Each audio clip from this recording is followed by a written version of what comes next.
तो पौंडीचेरी घूमने गए थे ना?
हेलो, ऑनलाइन वालों, आवाज आ रही है क्या?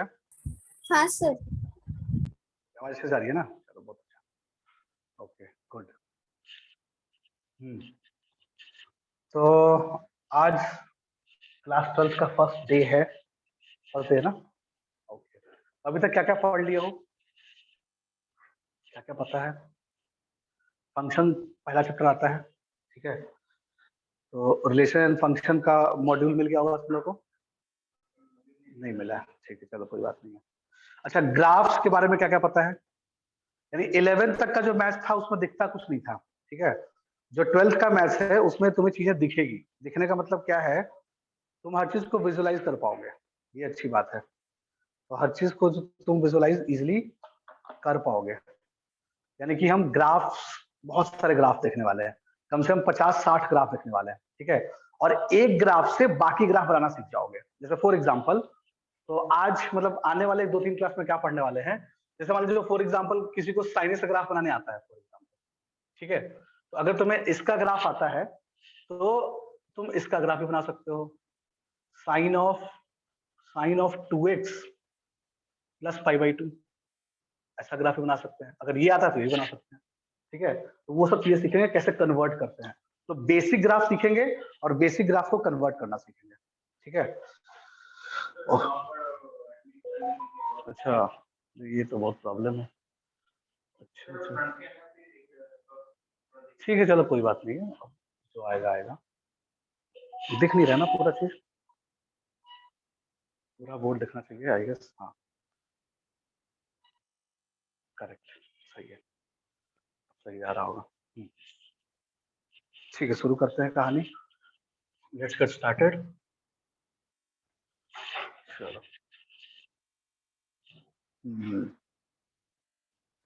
तो पहले कुछ इंट्रोडक्शन बता देते हैं अपने बारे में। मेरे बारे में जानते हो कि नहीं जानते हो? कुछ जानते हो, ठीक है। तो मैं भी आईसीएम धनबाद से ही हूँ, है ना, जहाँ से अमित सर शायद पढ़ाते थे लोग। हाँ हाँ हाँ, बिल्कुल।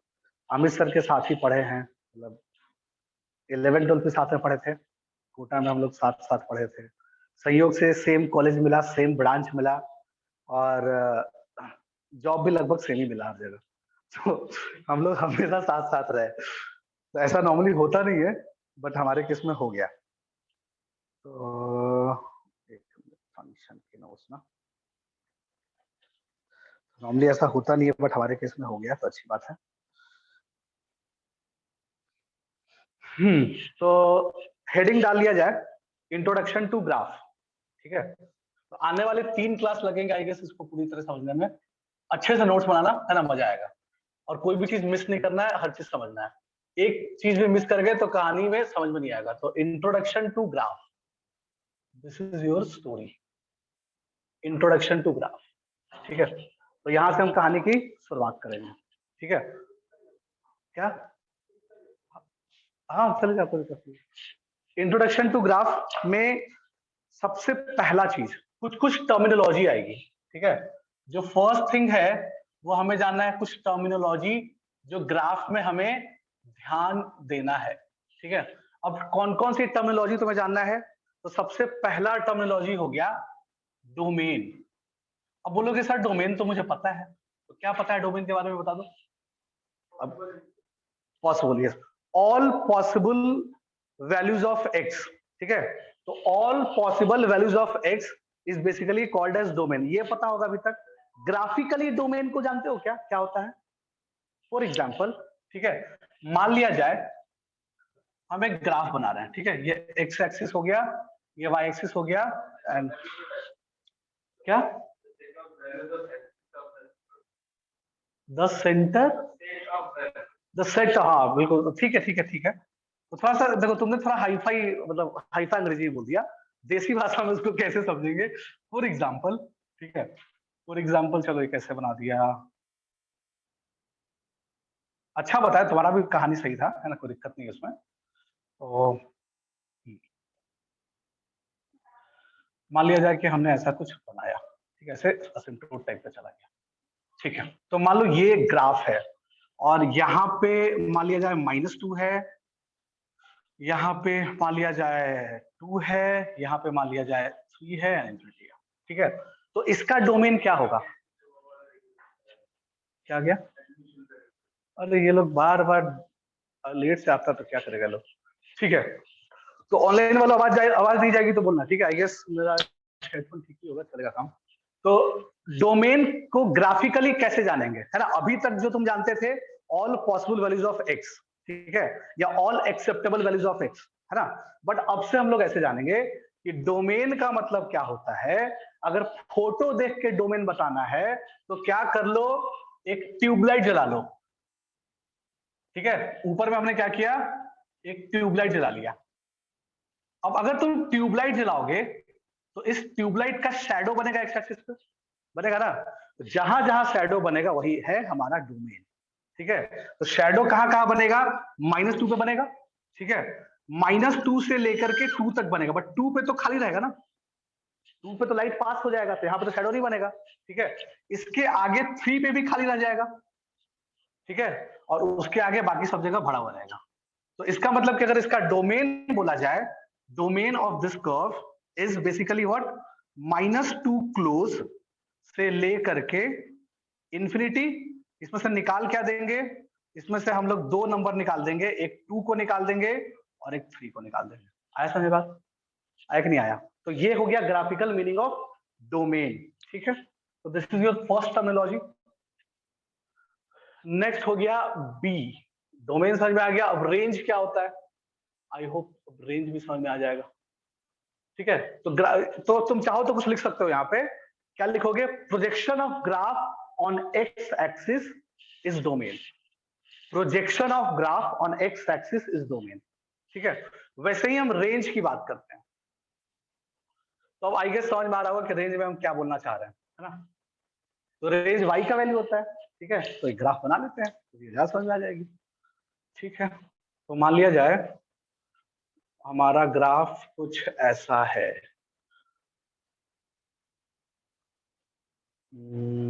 अच्छा कुछ बना लेते हैं, यहाँ पे ऐसा कुछ आ गया एंड देन ऐसा कुछ आ गया। ठीक है, अब इसमें हम वैल्यूज डाल देते हैं। फॉर एग्जाम्पल ये हो गया -1 और ये हो गया 1, ये हो गया 2 और ये हो गया 3। ठीक है, तो अगर कोई पूछे कि बताओ इसका रेंज क्या है, जब भी तुम्हें रेंज निकालना हो तो क्या करोगे, ट्यूबलाइट जलाओगे दोनों साइड। ठीक है, जैसे अगर इसमें भी नीचे की तरफ ग्राफ होता, दोनों साइड ट्यूबलाइट जलाते तो शैडो जहां जहां बनता वो हमारा आंसर आता। तो इसमें वही काम करेंगे, हमने क्या किया, इधर ट्यूबलाइट जला लिया। ठीक है, चलो तो इधर भी ट्यूबलाइट जला लिया, इधर भी ट्यूबलाइट जला लिया। अब ट्यूबलाइट जलाने के बाद देख लो शैडो वाई एक्सिस पर कहां बन रहा है, यानी कि projection of graph over y axis is basically range. तो बताओ रेंज क्या आएगा इसका, -1 इसका शैडो देखते हैं, -1 पे शैडो बन रहा होगा। ठीक है, उसके बाद 1 पे शैडो नहीं बन रहा होगा, 2 पे भी नहीं बन रहा होगा। ठीक है, और उसके बाद 3 तक जाएगा, 3 के आगे नहीं जाएगा, दिख रहा होगा। तो शैडो तो यही बनेगा ना वाई एक्सिस पे। तो हम रेंज क्या लिखेंगे इसका, -1, रेंज विल बी -1 क्लोज से ले करके 3 क्लोज। अब इसमें से निकालेंगे क्या, इसमें से निकाल देंगे 1 और 2। करेक्ट, आया समझ बात। तो डोमेन और रेंज तो समझ में आ गया, अच्छी बात है। तो ग्राफिकली तुम डोमेन और रेंज देखने आना चाहिए। नेक्स्ट चीज देख लेते हैं। ठीक है, डोमेन देख लिया, रेंज देख लिया, और नेक्स्ट चीज है रूट। तो ग्राफिकली रूट क्या होता है, like third c part, root. तो बता सकते हो क्या रूट क्या होता है, क्या और कुछ नहीं, ठीक है तुम्हारा बस, और कुछ। रूट होता है ग्राफ एक्स एक्सिस को जहां पे कट कर रहा है उस पॉइंट का एक्स कोऑर्डिनेट। ठीक है, जैसे चलो बताता हूं मैं, फॉर एग्जांपल ग्राफ ही बना लेते हैं। रूट की अगर हम बात करें, मान लो ये एक्स एक्सिस है, ये वाई एक्सिस है, और एक ग्राफ बना के देख लेते हैं। ठीक है, तो ये log x का ग्राफ होता है, आगे चल के देखेंगे, but for the time being मान लो कोई भी ग्राफ है ये।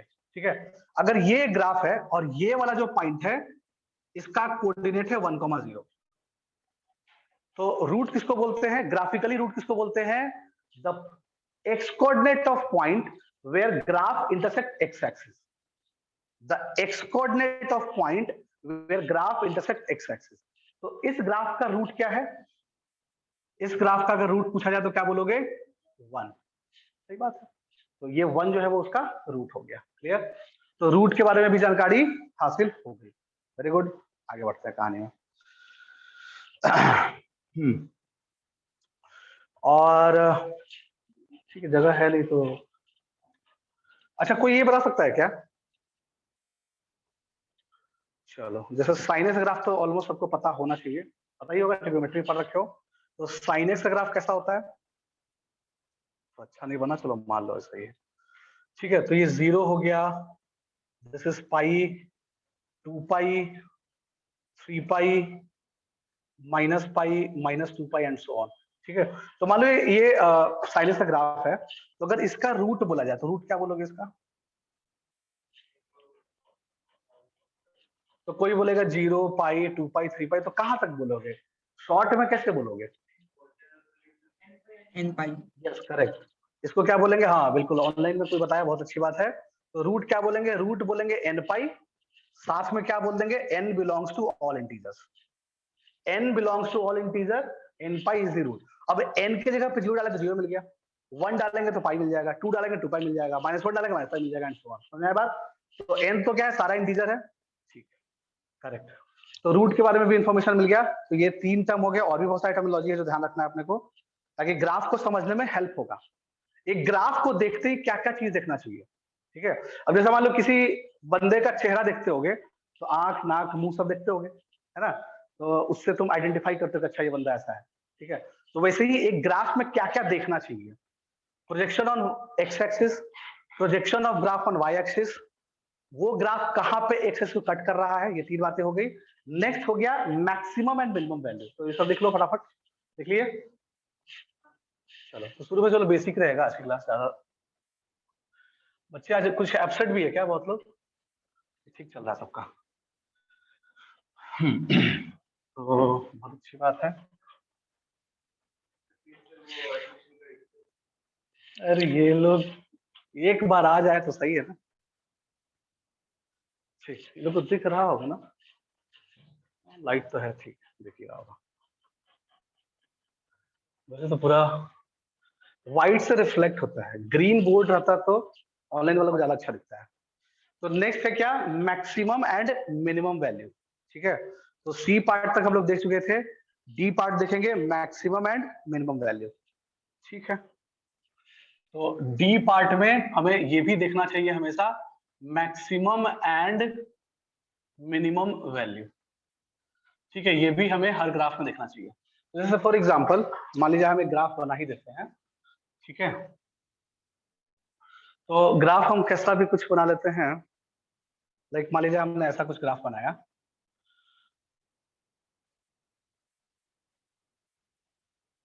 ठीक है, मान लो ये ग्राफ है, तो ये मान लेते हैं 3 है और ये मान लिया जाए -2 है, ठीक है। तो मुझे ये बताओ इस ग्राफ का मैक्सिमम वैल्यू क्या है,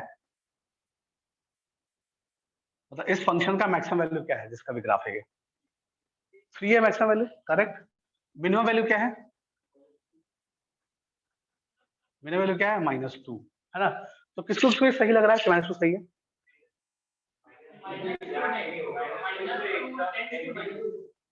मान लो तुमसे पूछ दिया गया, मान लो जेई में मोर देन 1 करेक्ट में एक ऑप्शन दे रखा है, कोई क्वेश्चन है लंबा सा, है ना, उसमें एक ऑप्शन दे दिया कि इसका मिनिमम वैल्यू जो है वो -2 है, तो उसको टिक करोगे कि नहीं करोगे, क्यों नहीं करेंगे?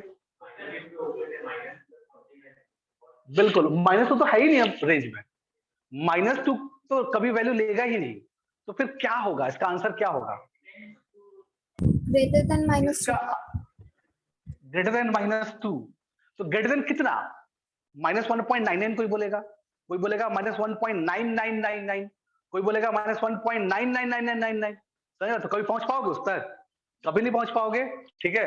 तो हर बंदा कुछ ना कुछ बोलेगा कि नहीं हम तो एक और 9 जोड़ देंगे, ठीक है, तो कभी पहुंच ही नहीं पाओगे। तो इसका मतलब कि इसका आंसर, सही आंसर क्या है, डज नॉट एग्जिस्ट। अगर ऑप्शन में ये दिख जाए तो सही है, ठीक है। अनडिफाइंड गलत है, undefined does not exist, infinity तीनों अलग ही होता है, समझ रहे बात को, तो हम इसमें क्या बोलेंगे, डज नॉट एग्जिस्ट। अगर अनडिफाइंड लिख दे तो गलत है ना, अनडिफाइंड वाली बात नहीं है, डज नॉट एग्जिस्ट सही है, ठीक है। तो ये तो हो गया मैक्सिमम मिनिमम वैल्यू की कहानी, ठीक है। चलो अच्छी बात है, मैक्सिमम मिनिमम वैल्यू देखेंगे। नेक्स्ट कहानी क्या देखने वाले हैं, बाउंडेडनेस, ठीक है। बाउंडेडनेस वैसे एसिम्प्टोट देख लेते हैं। फिफ्थ पार्ट एसिम्प्टोट, एसिम्प्टोट का नाम सुने हो क्या कभी? अच्छा लिखते हैं एसिम्प्टोट, एसिम्प्टोट क्या होता है, किसी कुछ पता है, कुछ बताओ एसिम्प्टोट के बारे में।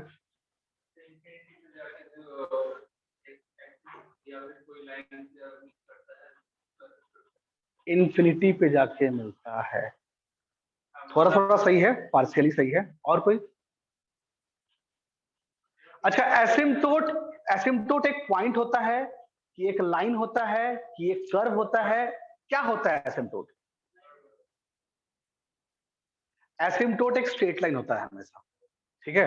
एसिम्प्टोट हमेशा क्या होता है, एक स्ट्रेट लाइन होता है। तो एक फोटो बना के दिखाते हैं, तो बड़ा ही फेमस फोटो है, ये एक्स एक्सिस हो गया, ये वाई, हालांकि आगे भी बताएंगे, है ना, तो फॉर द टाइम बीइंग बस ये जान लो। तो अभी हम ग्राफ बनाते हैं, बड़ा ही सुंदर ग्राफ है इसका, और ये तुम्हें याद भी करना होगा आगे चल के। नहीं नहीं नहीं, रेक्टेंगुलर हाइपरबोला नहीं है, ऐसा है कुछ कहानी, ठीक है। ये ग्राफ किसका है चलो बता देते हैं, तो आगे बताना नहीं पड़ेगा मुझे। ये ग्राफ है y = x + 1/x का, ठीक है। यहां वैल्यू आएगा 1, तो ये वैल्यू लेगा यहाँ पे 2, यहां -1 जब लेंगे x की वैल्यू तो ये वैल्यू लेगा -2। ठीक है। अच्छा, जब सीक्वेंस सीरीज पढ़ रहे थे 11th क्लास में, है ना, तो वहां पे एक चीज आया था कि कोई भी लड्डू प्लस 1 कोई भी लड्डू, अगर लड्डू पॉजिटिव है तो this thing is greater than equal to करते थे। कई बार यूज की होगी ये चीज, याद आ रहा है कुछ धुंधला धुंधला, भूल गया, नहीं पता। AM greater than GM। हाँ, जैसे मान लो कि ये लड्डू है, तो इस लड्डू को हमने पहला नंबर मान लिया, दूसरा नंबर मान लिया हमने 1 लड्डू का।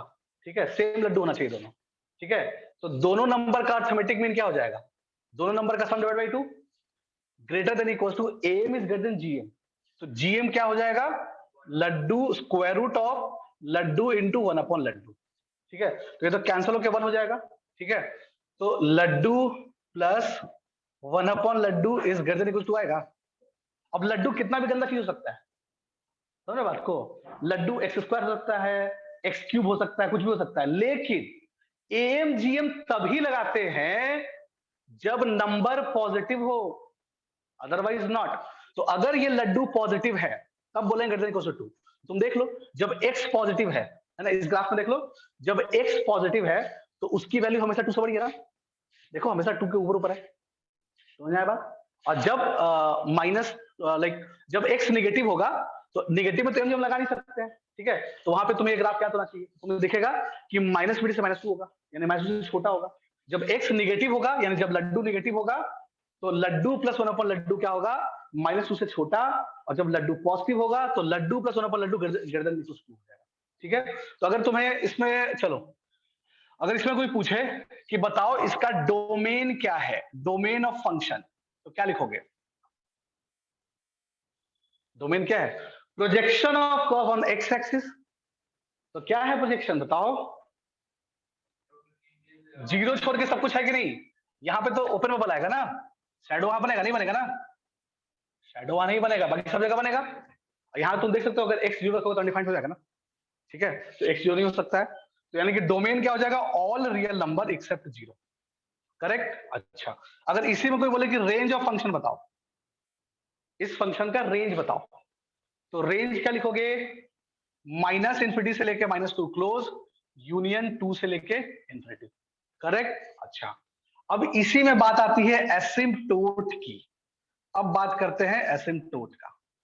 एसिम्प्टोट क्या होता है, एसिम्प्टोट किसी भी कर्व का एसिम्प्टोट एक ऐसा स्ट्रेट लाइन होता है जो उस कर्व को इनडेफिनेटली टच करे। थोड़ा अंग्रेजी का टर्म पता नहीं इसका मतलब क्या होता है, मुझे भी क्लियर नहीं है। इनफाइनाइट पोटेंशियल नहीं, क्या गलत बात है, touching anything at infinite is different thing and touching anything indefinitely is different thing, है ना। ये अंग्रेजी का टर्म है, अब तो हम लोग अंग्रेज है नहीं कि क्या उसका एग्जैक्ट मीनिंग बताएं, तो अब इसको देसी भाषा में समझ लेते हैं। ठीक है, जैसे मान लो कि y ये लाइन होता है y equal to x line, ये जो हमने डॉटेड लाइन बनाया है y equal to x line, तो y equal to x line को ये कर्व कहीं जाके टच करेगा ना, कहीं जाके, कहीं तो जाके टच कर ही लेगा, समझे बात को। तो ये मतलब कोई ऐसा लाइन जो किसी कर्व को बहुत दूर जाके टच करता हुआ प्रतीत हो रहा है कि कहीं ना कहीं टच कर जाएगा, जाके ऐसा फील हो रहा है कि टच करेगा, which means y equals to x line is asymptote of this curve। इसमें कोई और भी एसिम्प्टोट है क्या, है ना, y एक्सिस को भी तो कर्व कहीं ना कहीं दूर जाके टच कर रहा है, समझ रहे बात को। तो इसका मतलब कि y एक्सिस का नाम क्या है, x इक्वल 0 लाइन। तो इस कर्व के 2 एसिम्प्टोट हो गए, दिस एंड दिस। तो बेसिक फंडामेंटल चीज क्या है एसिम्प्टोट का, कि एसिम्प्टोट किसी भी कर्व का क्या होता है, उसका एक ऐसा लाइन जिससे डिस्टेंस, अब इसको थोड़ा सा अब सही तरीके से डेफिनेशन दिया जाए। ठीक है, एक ऐसा स्ट्रेट लाइन, एक ऐसा स्ट्रेट लाइन एसिम्प्टोट होता है किसी कर्व का, जैसे चलो कैसे बताऊं मैं। ठीक है, तो मान लो ये कोई लाइन l बराबर 0 लाइन है, ठीक है, और ये y equal to f x curve है, करेक्ट। तो एफ एक्स का l इस लाइन से, एफ एक्स का लाइन l से डिस्टेंस पहले ज्यादा था, है ना, फिर कम हो गया, फिर और कम हो गया, फिर और कम हो गया, फिर और कम हो गया, फिर और कम हो गया, ऐसे करते करते घटते जा रहा है ना। तो जब किसी लाइन से किसी कर्व का डिस्टेंस घटते जाए घटते जाए घटते जाए घटते जाए और आगे जाके जीरो हो जाए, ऐसा फील हो कि जीरो हो रहा है आगे जाके, तो उसी लाइन को उस कर्व का एसिम्पटोट बोलते हैं। ऐसा है बात, ठीक। तो ये तो हो गया एसिम्पटोट की कहानी, देख लो। तो हम लोग कर्व में एसिम्पटोट भी देखेंगे, ठीक है, करेक्ट। नेक्स्ट है, जगह नहीं बचा, लिखो पहले इसको। तो कर्व में बहुत सारी चीजें देखनी पड़ती है ना, तब जाके वो कर्व, कोई भी कर्व में पहले उसका डोमेन देखेंगे, रेंज देखेंगे, रूट देखेंगे, मिनिमम मैक्सिमम वैल्यू देखेंगे, एसिम्पटोट देखेंगे, है ना। कोई चीज छोड़ना मत, फिर पहचान नहीं पाओगे, याद नहीं कर पाओगे उस कर्व को। किसी भी कर्व को याद करने के लिए उसके बारे में सब कुछ जानना चाहिए, ठीक है। ऑनलाइन वालों समझ में आ रहा है ना, दिख रहा है ना सब कुछ सही से? हाँ सर। हाँ बिल्कुल सही बात।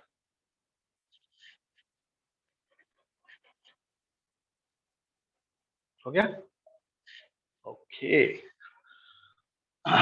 तो मिटा दें, लिखने का काम हो गया। लिखने का काम तो स्पीड में ही करना चाहिए, है ना, ताकि हम लोग ज्यादा चीज पढ़ पाए। जिंदगी में समय की कमी है। जेई का सिलेबस ऐसा है कि जितना पढ़ो उतना कम है। लास्ट में जाके ऐसा फील होगा कि काश 2 महीना और होता तो पक्का अच्छा रैंक आ जाता, है ना। ये लास्ट में जाके फील होता है सबको। ऐसा दुनिया में कोई नहीं होगा जिसको ऐसा फील नहीं होता होगा। तो इसलिए ज्यादा पढ़ना है अपने को, और सब कुछ पढ़ना है। कोई भी चीज छूट जाएगा तो चीजें अधूरी रह जाएगी। तो नेक्स्ट है बाउंडेडनेस, है ना। बाउंडेडनेस पे भी चर्चा कर लिया जाए तो कौन सा पॉइंट हो जाएगा? ई तक गए थे ना, एफ। एफ होगा ना, एफ लिख लिया हमने। Boundedness, I am not one, सही वर्ड है, हाँ, बाउंडेडनेस, ठीक है। अब बाउंडेडनेस का मतलब क्या हो गया? जैसे चलो एक ग्राफ से दिखाता हूं। जैसे मान लिया जाए कि हमने एक कर्व बनाया कुछ ऐसा,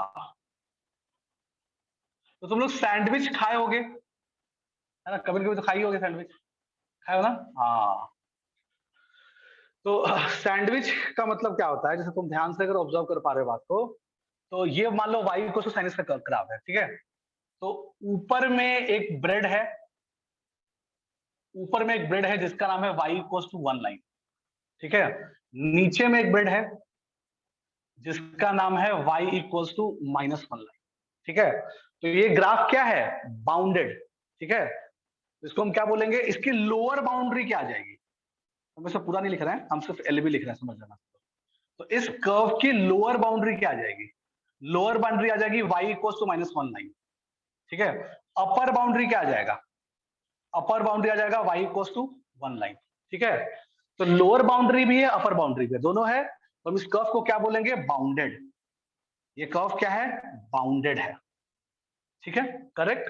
अच्छा, कुछ कर्व ऐसा भी हो सकता है, कुछ कर्व ऐसा भी, जैसे एक और डायग्राम बनाया जाए।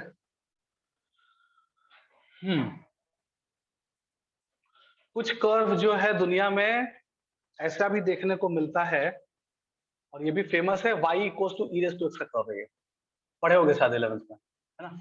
y equals to e raise to x का कर्व ऐसा होता है, ठीक है। आगे चल के देखेंगे, कोई दिक्कत नहीं है। ये 1 है, ये 1 पे कट करता है, ये हो गया x एक्सिस, ये हो गया y एक्सिस, ठीक है। अब इस कर्व में बताना शुरू करो, ठीक है। इस कर्व में लोअर बाउंड्री क्या बोलोगे? लोअर बाउंड्री क्या बोलोगे? x axis. x एक्सिस का नाम क्या होता है? y इक्वल्स टू 0 लाइन, ठीक है। तो y equals to 0 line is the lower boundary, ठीक है। अपर बाउंड्री है क्या इसका? अपर बाउंड्री नहीं है, ठीक है। तो इसको हम क्या बोलेंगे? क्या इसको बाउंडेड बोलेंगे? नहीं बोलेंगे। इसको हम ऐसे, अगर सिर्फ बाउंडेड पूछा है तो बाउंडेड नहीं बोलेंगे, बट हम इसको लोअर बाउंडेड बोल सकते हैं। अगर हमारी इच्छा हुई तो हम इसको लोअर बाउंडेड बोल सकते हैं।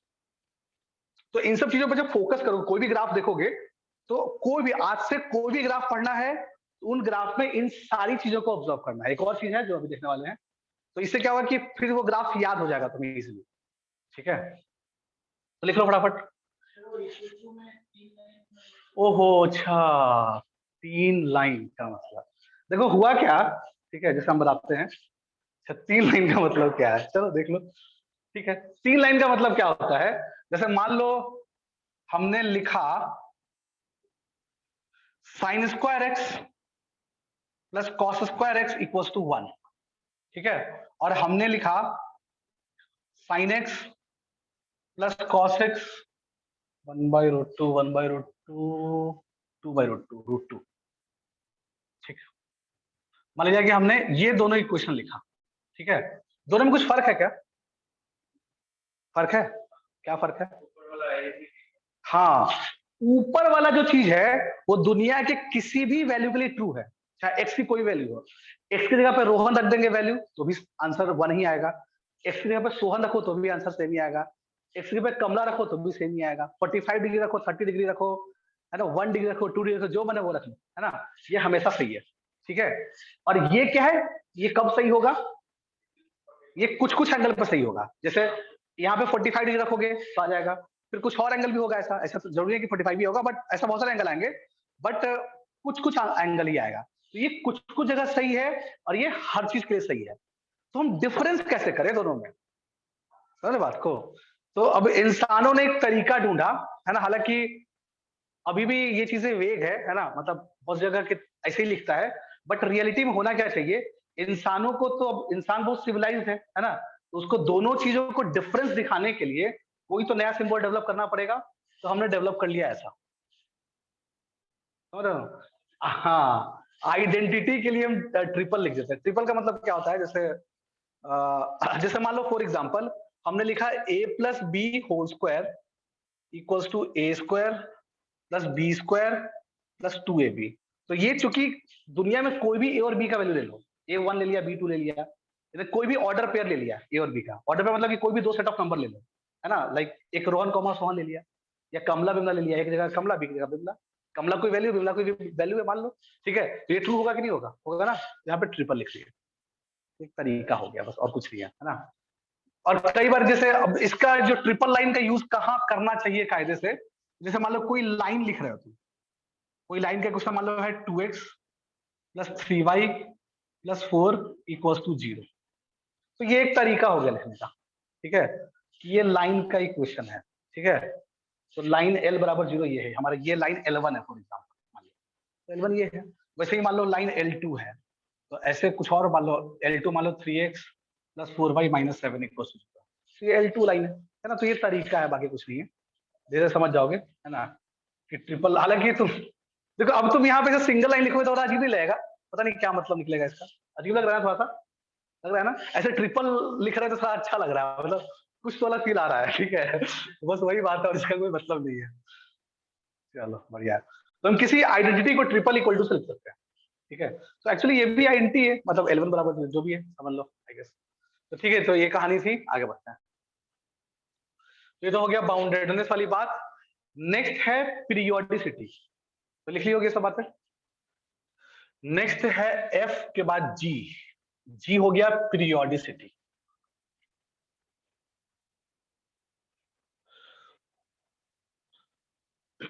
तो नेक्स्ट और क्या देखना चाहिए हमें, किसी भी ग्राफ में और क्या देखना चाहिए हमें, जी पार्ट क्या हो गया, हालांकि इसके बारे में बहुत डिटेल में पढ़ेंगे हम लोग, है ना, but for the time being ज्यादा दिमाग नहीं लगाना है, पीरियोडिसिटी बस शॉर्ट में दिखा देते हैं क्या होता है। जैसे मान लो कि आजकल तो कॉपी पेस्ट का जमाना है ना, कंप्यूटर मोबाइल सब जगह तुम लोग क्या करते हो, कॉपी पेस्ट करते हो, है ना, कोई मान लो कोई स्टेटस लगाया फेसबुक पे या इंस्टाग्राम पे, तुम भी कहीं से कॉपी किए पेस्ट कर दिए, ठीक है, तो मान लो कोई ऐसा ग्राफ जो कॉपी पेस्ट करके बनाया गया हो, ठीक है, उसको बोलते हैं पीरियोडिक ग्राफ। जैसे फॉर एग्जांपल, ठीक है, मान लिया जाए कि हम बात करते हैं साइन एक्स के ग्राफ का, तो मान लो 0 से लेके 2 पाई के बीच में साइन एक्स ग्राफ बना लिए, ठीक है, और इसको हमने क्या किया, कॉपी कर लिया, इतना पार्ट को कॉपी कर लिया और इसको पेस्ट करते चले गए इनफाइनाइट तक, और उधर भी इनफाइनाइट तक, समझ रहे बात को, वो क्या कहलाएगा, पीरियोडिक ग्राफ। आगे से बात नहीं आ रहा है, अभी के लिए इतना ही जानेंगे, इस पे बहुत डिटेल में पढ़ेंगे, है ना, ये पूरा का पूरा एक अलग टॉपिक है जिसपे पूरा का पूरा 2 क्लास लगेगा, है ना, पीरियोडिक फंक्शन एक टॉपिक ही है पूरा, बट अभी के लिए बस समझ लेते हैं, है ना, कि ऐसा ग्राफ जो कॉपी पेस्ट करके बनाया गया हो, पहला बात तो कॉपी पेस्ट करके बनाया गया हो, है ना, यानी कि जो जो ग्राफ 2 पाई लेंथ में है जो ग्राफ 2 पाई लेंथ से बना हुआ है वही ग्राफ हर जगह बना हुआ है ना, वही ग्राफ यहाँ है। यानी कि जो ग्राफ इतना दूर में बना हुआ है, फॉर एग्जाम्पल जो ग्राफ इस इतना दूर में बना हुआ है, वही चीज बार बार बार बार रिपीट हो रहा है, और रिपीटिशन भी माइनस इन्फिनिटी से प्लस इन्फिनिटी तक होना चाहिए, ऐसा ना कि रुक जाए, फिर पीरियोडिक नहीं होगा, फिर पीरियोडिक नहीं होगा। यानी कि वो शुरू होना चाहिए माइनस इनफाइनाइट से और खत्म होना चाहिए प्लस इनफाइनाइट से, ठीक है, और सेम चीज बार बार रिपीट हो, ठीक है। जैसे फॉर एग्जाम्पल और भी कोई ऐसा एग्जाम्पल के तौर पर बना लेते हैं, जैसे मान लिया जाए कि हमने कोई ग्राफ बना लिया ऐसा,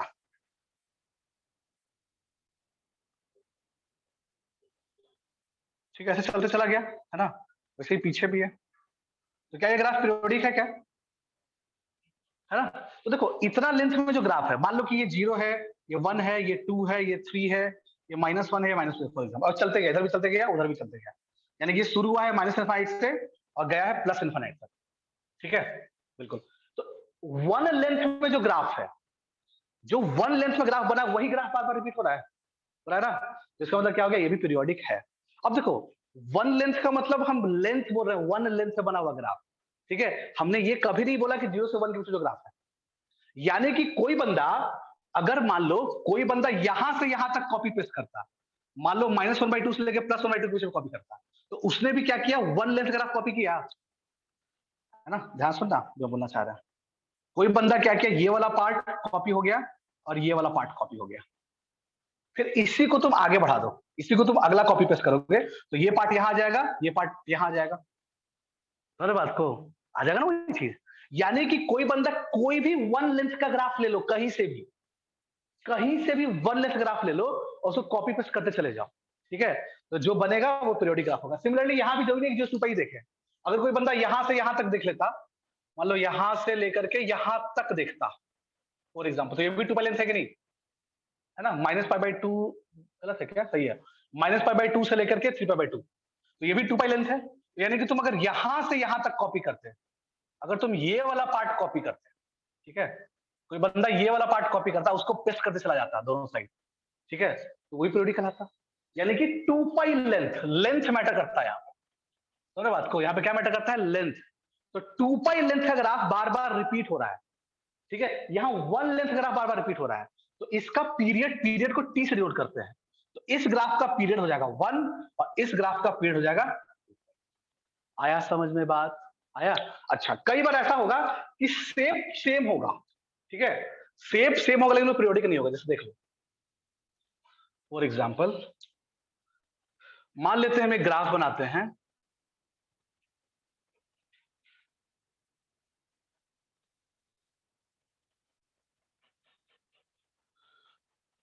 ओहो एंड सो ऑन, ठीक है, तो क्या ये पीरियोडिक है, नहीं है पीरियोडिक, है ना, तो शेप सेम है ना, शेप वाइज सेम है ये, बट क्या ये कॉन्ग्रुएंट है, यानी कि हम इसको जब उठा के यहाँ पर रखेंगे तो क्या ये दोनों ओवरलैप करेगा, नहीं करेगा ना, ये पीरियोडिक नहीं है, इट इज नॉन पीरियोडिक, या फिर हाँ चलो हाँ नॉन पीरियोडिक वर्ड ही सही है, या कई बार ए पीरियोडिक वर्ड भी यूज करता है, पीरियोडिक, है ना, कई बार क्या बोलेगा, कई बार ऐसा शब्द यूज कर लेगा ए पीरियोडिक, तो इंग्लिश की बात है, क्या है अंग्रेजी की बात है ना, ए पीरियोडिक है नॉन पीरियोडिक, मतलब क्या पीरियोडिक नहीं है, ठीक है, ये तो थी कहानी पीरियोडिसिटी की, ठीक है, ओके।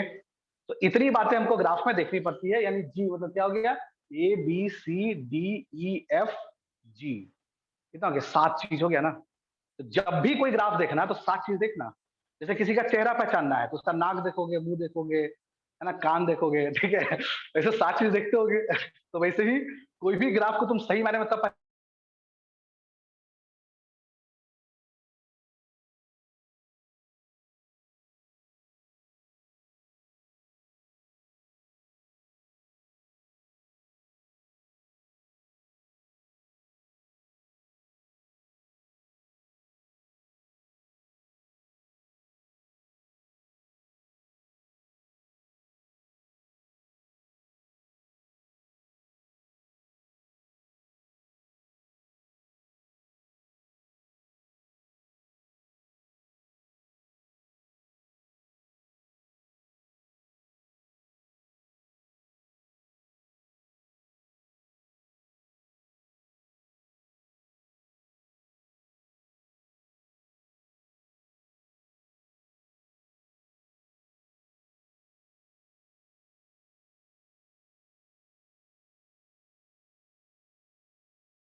ऑडियो ऑन करना, ऑडियो ऑफ हो जाता है आई गेस, चल रहा है चीजें ठीक।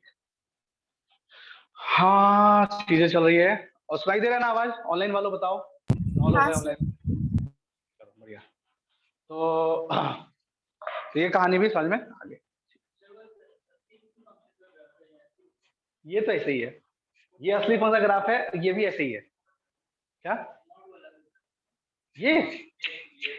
ये भी असली नहीं है। अगर यहाँ 0 पाई 2 पाई 3 पाई होता ना तो ये असली ग्राफ होता। tan इनवर्स tan x का वो आगे देखेंगे, इनवर्स इन्वर्टिव फंक्शन है ना, अभी उस सब में हटाओ मत, अभी बस तुम इतना जानो जितना बताया जा रहा है ठीक है। तो ये भी कोई असली ग्राफ नहीं है, ये भी कोई असली ग्राफ नहीं है ठीक है, ये बस असली ग्राफ है साइन का। ठीक है लिख लियोगे? चलो अब हम लोग ये तो हो गया फर्स्ट पार्ट है ना, फर्स्ट पार्ट के अंदर 7 पॉइंट देख लिए। अब सेकंड पार्ट देखते हैं, एलिमेंट्री ग्राफ्स। ठीक है, तो नेक्स्ट सब हेडिंग आ जाएगा मेन हेडिंग के अंदर, ठीक है, दैट इज एलिमेंट्री ग्राफ्स। ठीक है, अब वो तुम्हें रटना है। ठीक है, कैसे बनता है? देखो ग्राफ बनाने का पूरा आइडिया कब आएगा? जब तुम एप्लीकेशन ऑफ डेरिवेटिव चैप्टर पढ़ लोगे, यानी कि पूरा फंक्शन पढ़ोगे, फिर एप्लीकेशन ऑफ डेरिवेटिव चैप्टर पढ़ोगे, तब जाके तुम्हें एक ग्राफ बनाने का पूरा आइडिया आएगा 100%, है ना। अभी के लिए फॉर द टाइम बिंग हमें एलिमेंट्री ग्राफ्स याद करने हैं। ठीक है, तो इंट्रोडक्शन टू ग्राफ के अंदर ये सेकंड पॉइंट आ गया, एलिमेंट्री ग्राफ्स। तो कुछ एलिमेंट्री ग्राफ हमें याद करने हैं। ठीक है, अगर ये रट लोगे ठीक है, तो इसको देख देख के मतलब इसको कन्वर्ट कर करके बाकी ग्राफ बनाया जा सकता है। तो शुरुआत करते हैं बेसिक से। तो पहला ए, ठीक है, ए क्या हो जाएगा? Constant function. कांस्टेंट फंक्शन कैसा होता है? कैसा होता है कांस्टेंट फंक्शन? ऐसा कोई भी चीज जो y equal to k type का हो, उसको बोलते हैं कांस्टेंट। यानी x चाहे कुछ भी हो, y हमेशा सेम रहेगा। इसका ग्राफ कैसा बनेगा? पैरेलल टू मान एक्स लीजिए ये एक्सिस। x है, हाँ, तो मान लो इसका जो ग्राफ बनेगा वो कुछ ऐसा बनेगा। ऐसा क्यों बनाया? रुको अच्छा से बनाते हैं वाला, हाँ ऐसा बनेगा। तो ये क्या है? ये y equal to k line है और ये 0, k पे कट कर रहा होगा, करेक्ट? ठीक है, तो this is constant function. Okay, next linear function. Linear function graph कैसे बनाते हैं? तो लीनियर तो सब जानते ही है, लाइन है ना। तो y इक्वल्स टू क्या होता है? mx प्लस सी टाइप का चीज। ठीक है, y equals to mx plus c type का चीज, या फिर ax plus by plus c भी सेम ही चीज है, कोई अलग चीज नहीं है ना। तो या तो ऐसा रहेगा या दिखने में वो ऐसा रहेगा, ax plus by plus c equals to 0। तो स्ट्रेट लाइन पढ़ ही चुके हो।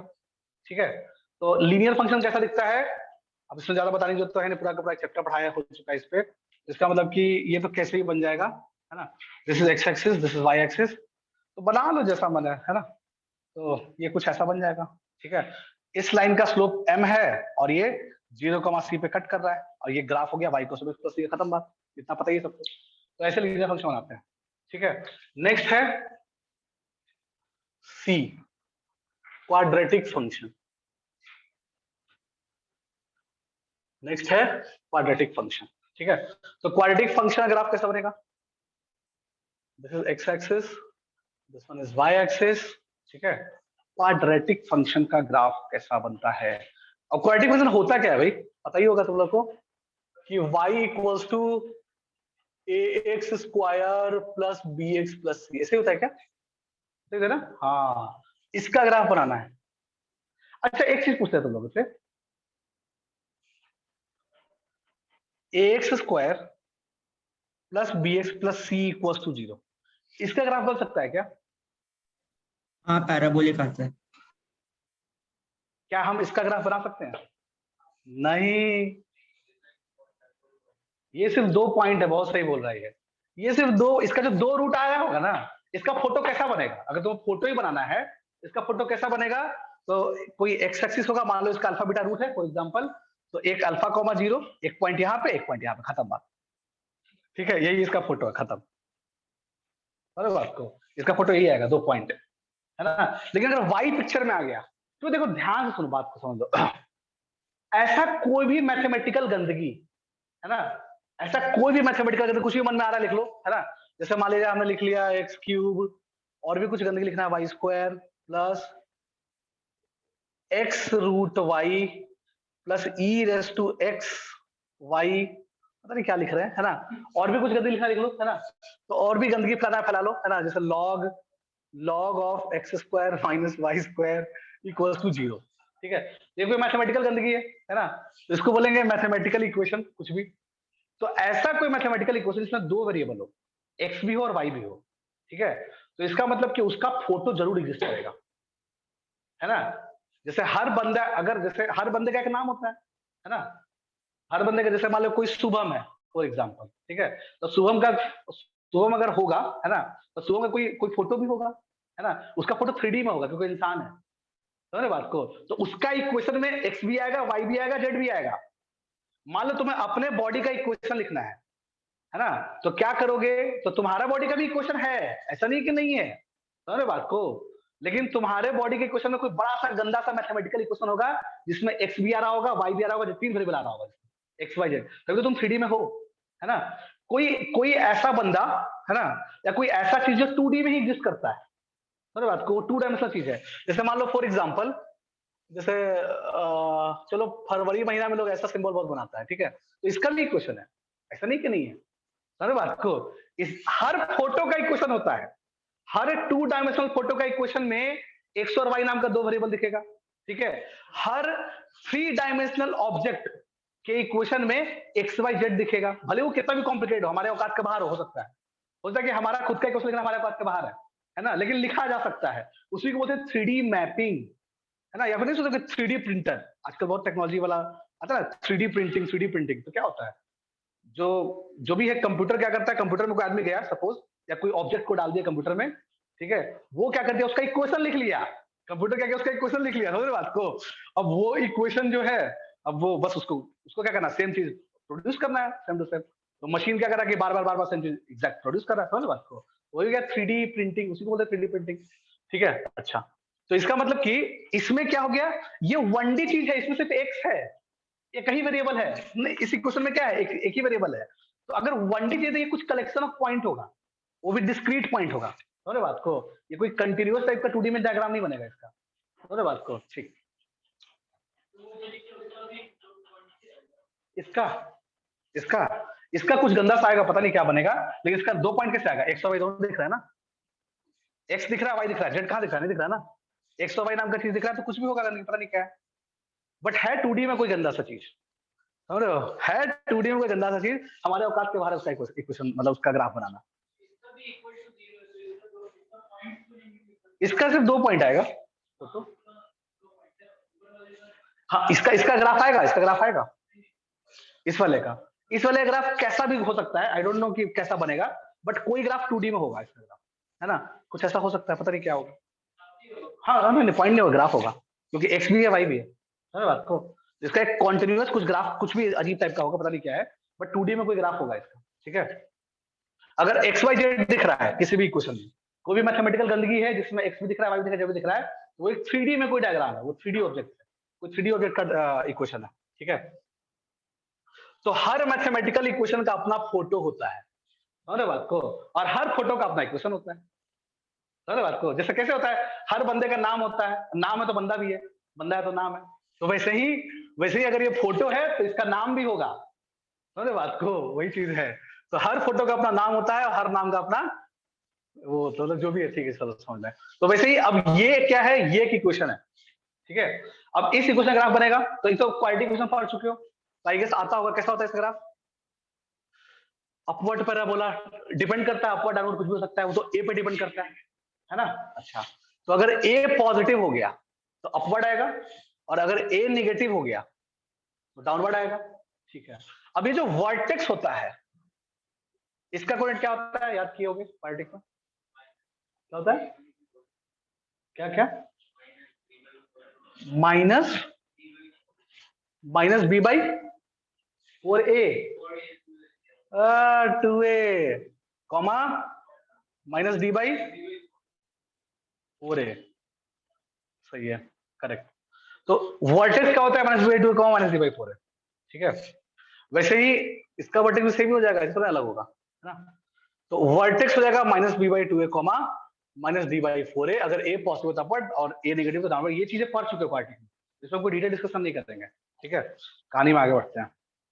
तो क्वाड्रेटिक ग्राफ बनाना चाहिए, अगर नहीं आता है तो बहुत दुख की बात है कि नहीं आता है ना। क्वाड्रेटिक ग्राफ बनाने आना चाहिए, चाहे कैसा भी क्वाड्रेटिक हो, ठीक है। तो ये तो थी बेसिक चीजें जो हम लोग जानते थे। अब कहानी में आगे, ठीक है। तो ए बी सी डी हो गया ना, सी हो गया, ठीक है। तो चलो ये सबको पता है, तो ज्यादा नहीं, अपने को बस 30-40 फोटो याद करना है। 30-40 फोटो याद कर लिए तो फिर कोई भी चीज अगर आप बना सकते हो तो हमारे लिए जिंदगी आसान हो जाएगी। तो सी तक तो चले गए थे, अब अगला,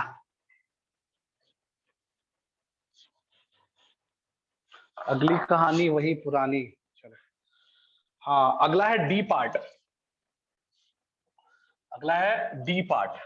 डी पार्ट हो गया y equals to x raise to n।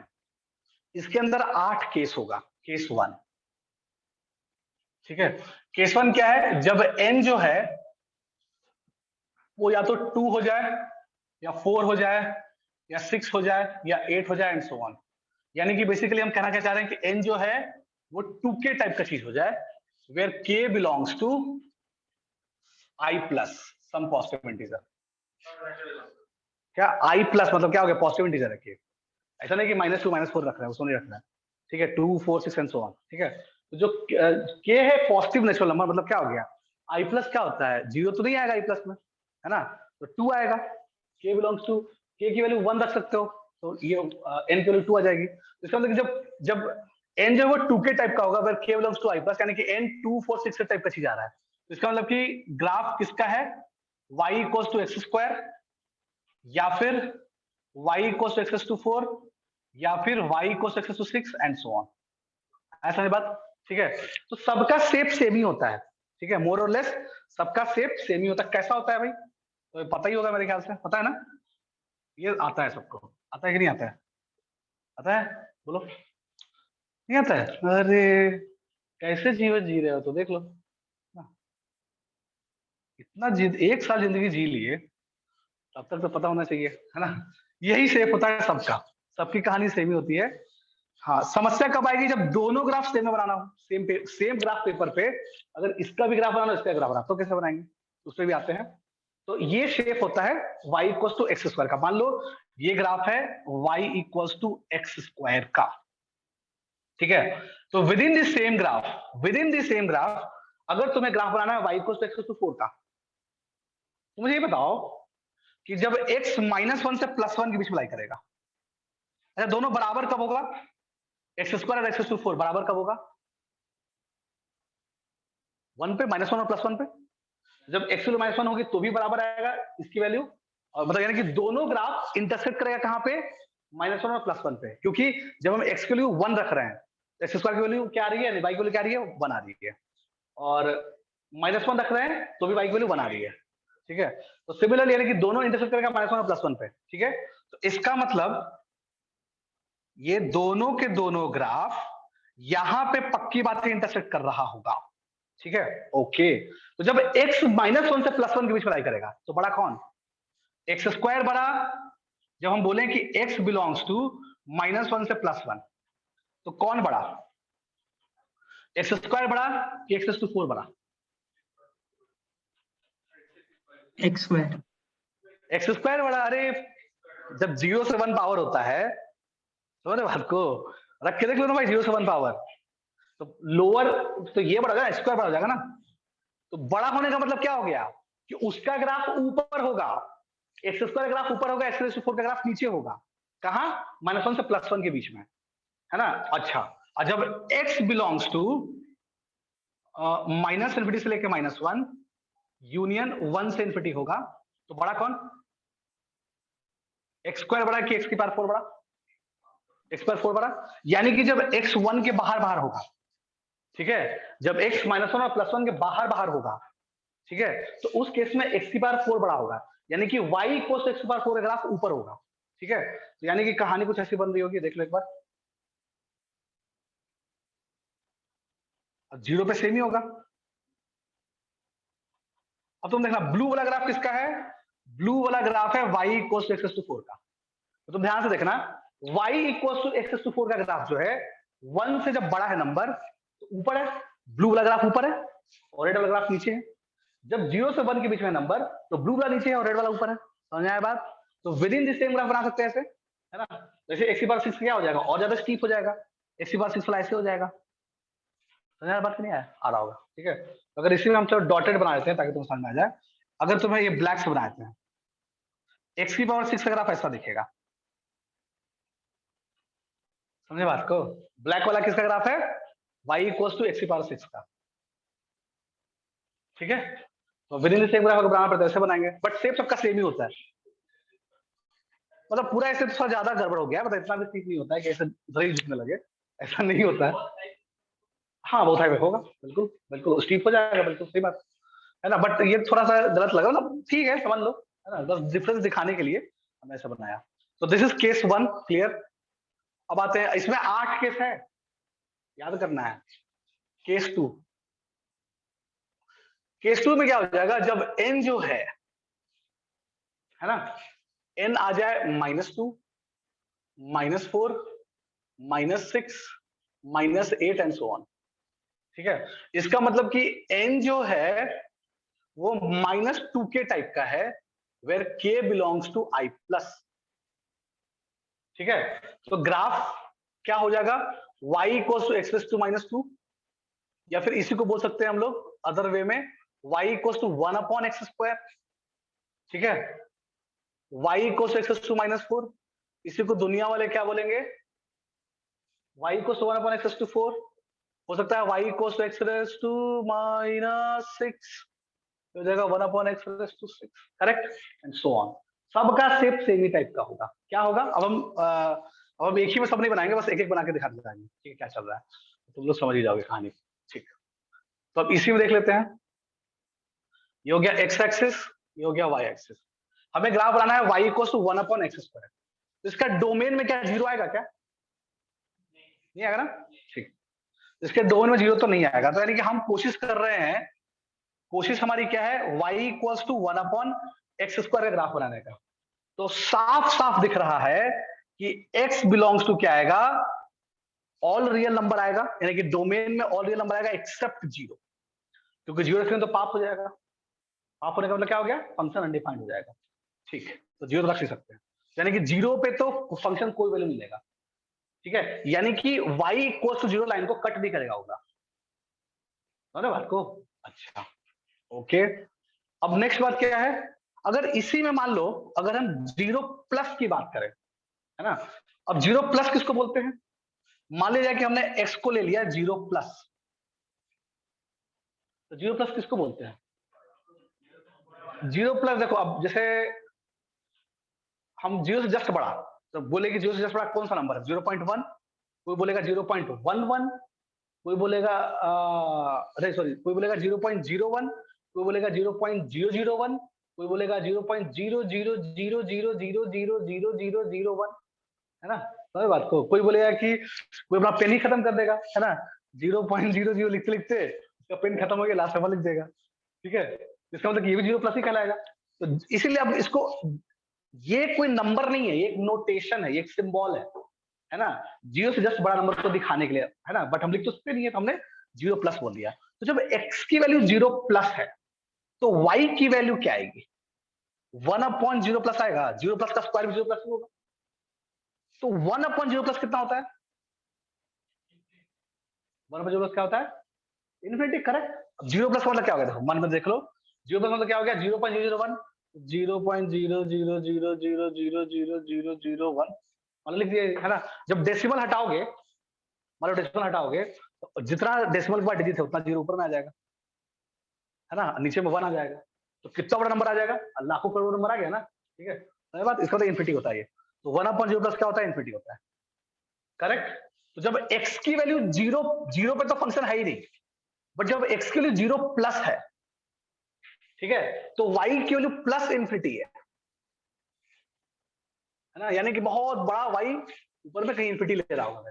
तो हाइपोथेटिकली मान सकते हैं कि ये पॉइंट कौन सा है, ये 0+ इन्फिनिटी पॉइंट, ठीक है। अच्छा, इसी में अगर हम लेते हैं x बिलोंग्स टू 0-, तो y क्या आएगा। अब 0- किसको बोलेंगे, जीरो से छोटा नंबर है ना, तो जीरो से जस्ट छोटा नंबर क्या होता है ना, जीरो से छोटा नंबर क्या बोलोगे, माइनस, यानी कि जीरो, जीरो माइनस क्या हो जाएगा, 1 माइनस 0.000000001 टाइप करके होगा ना, जीरो माइनस, जीरो से छोटा नंबर।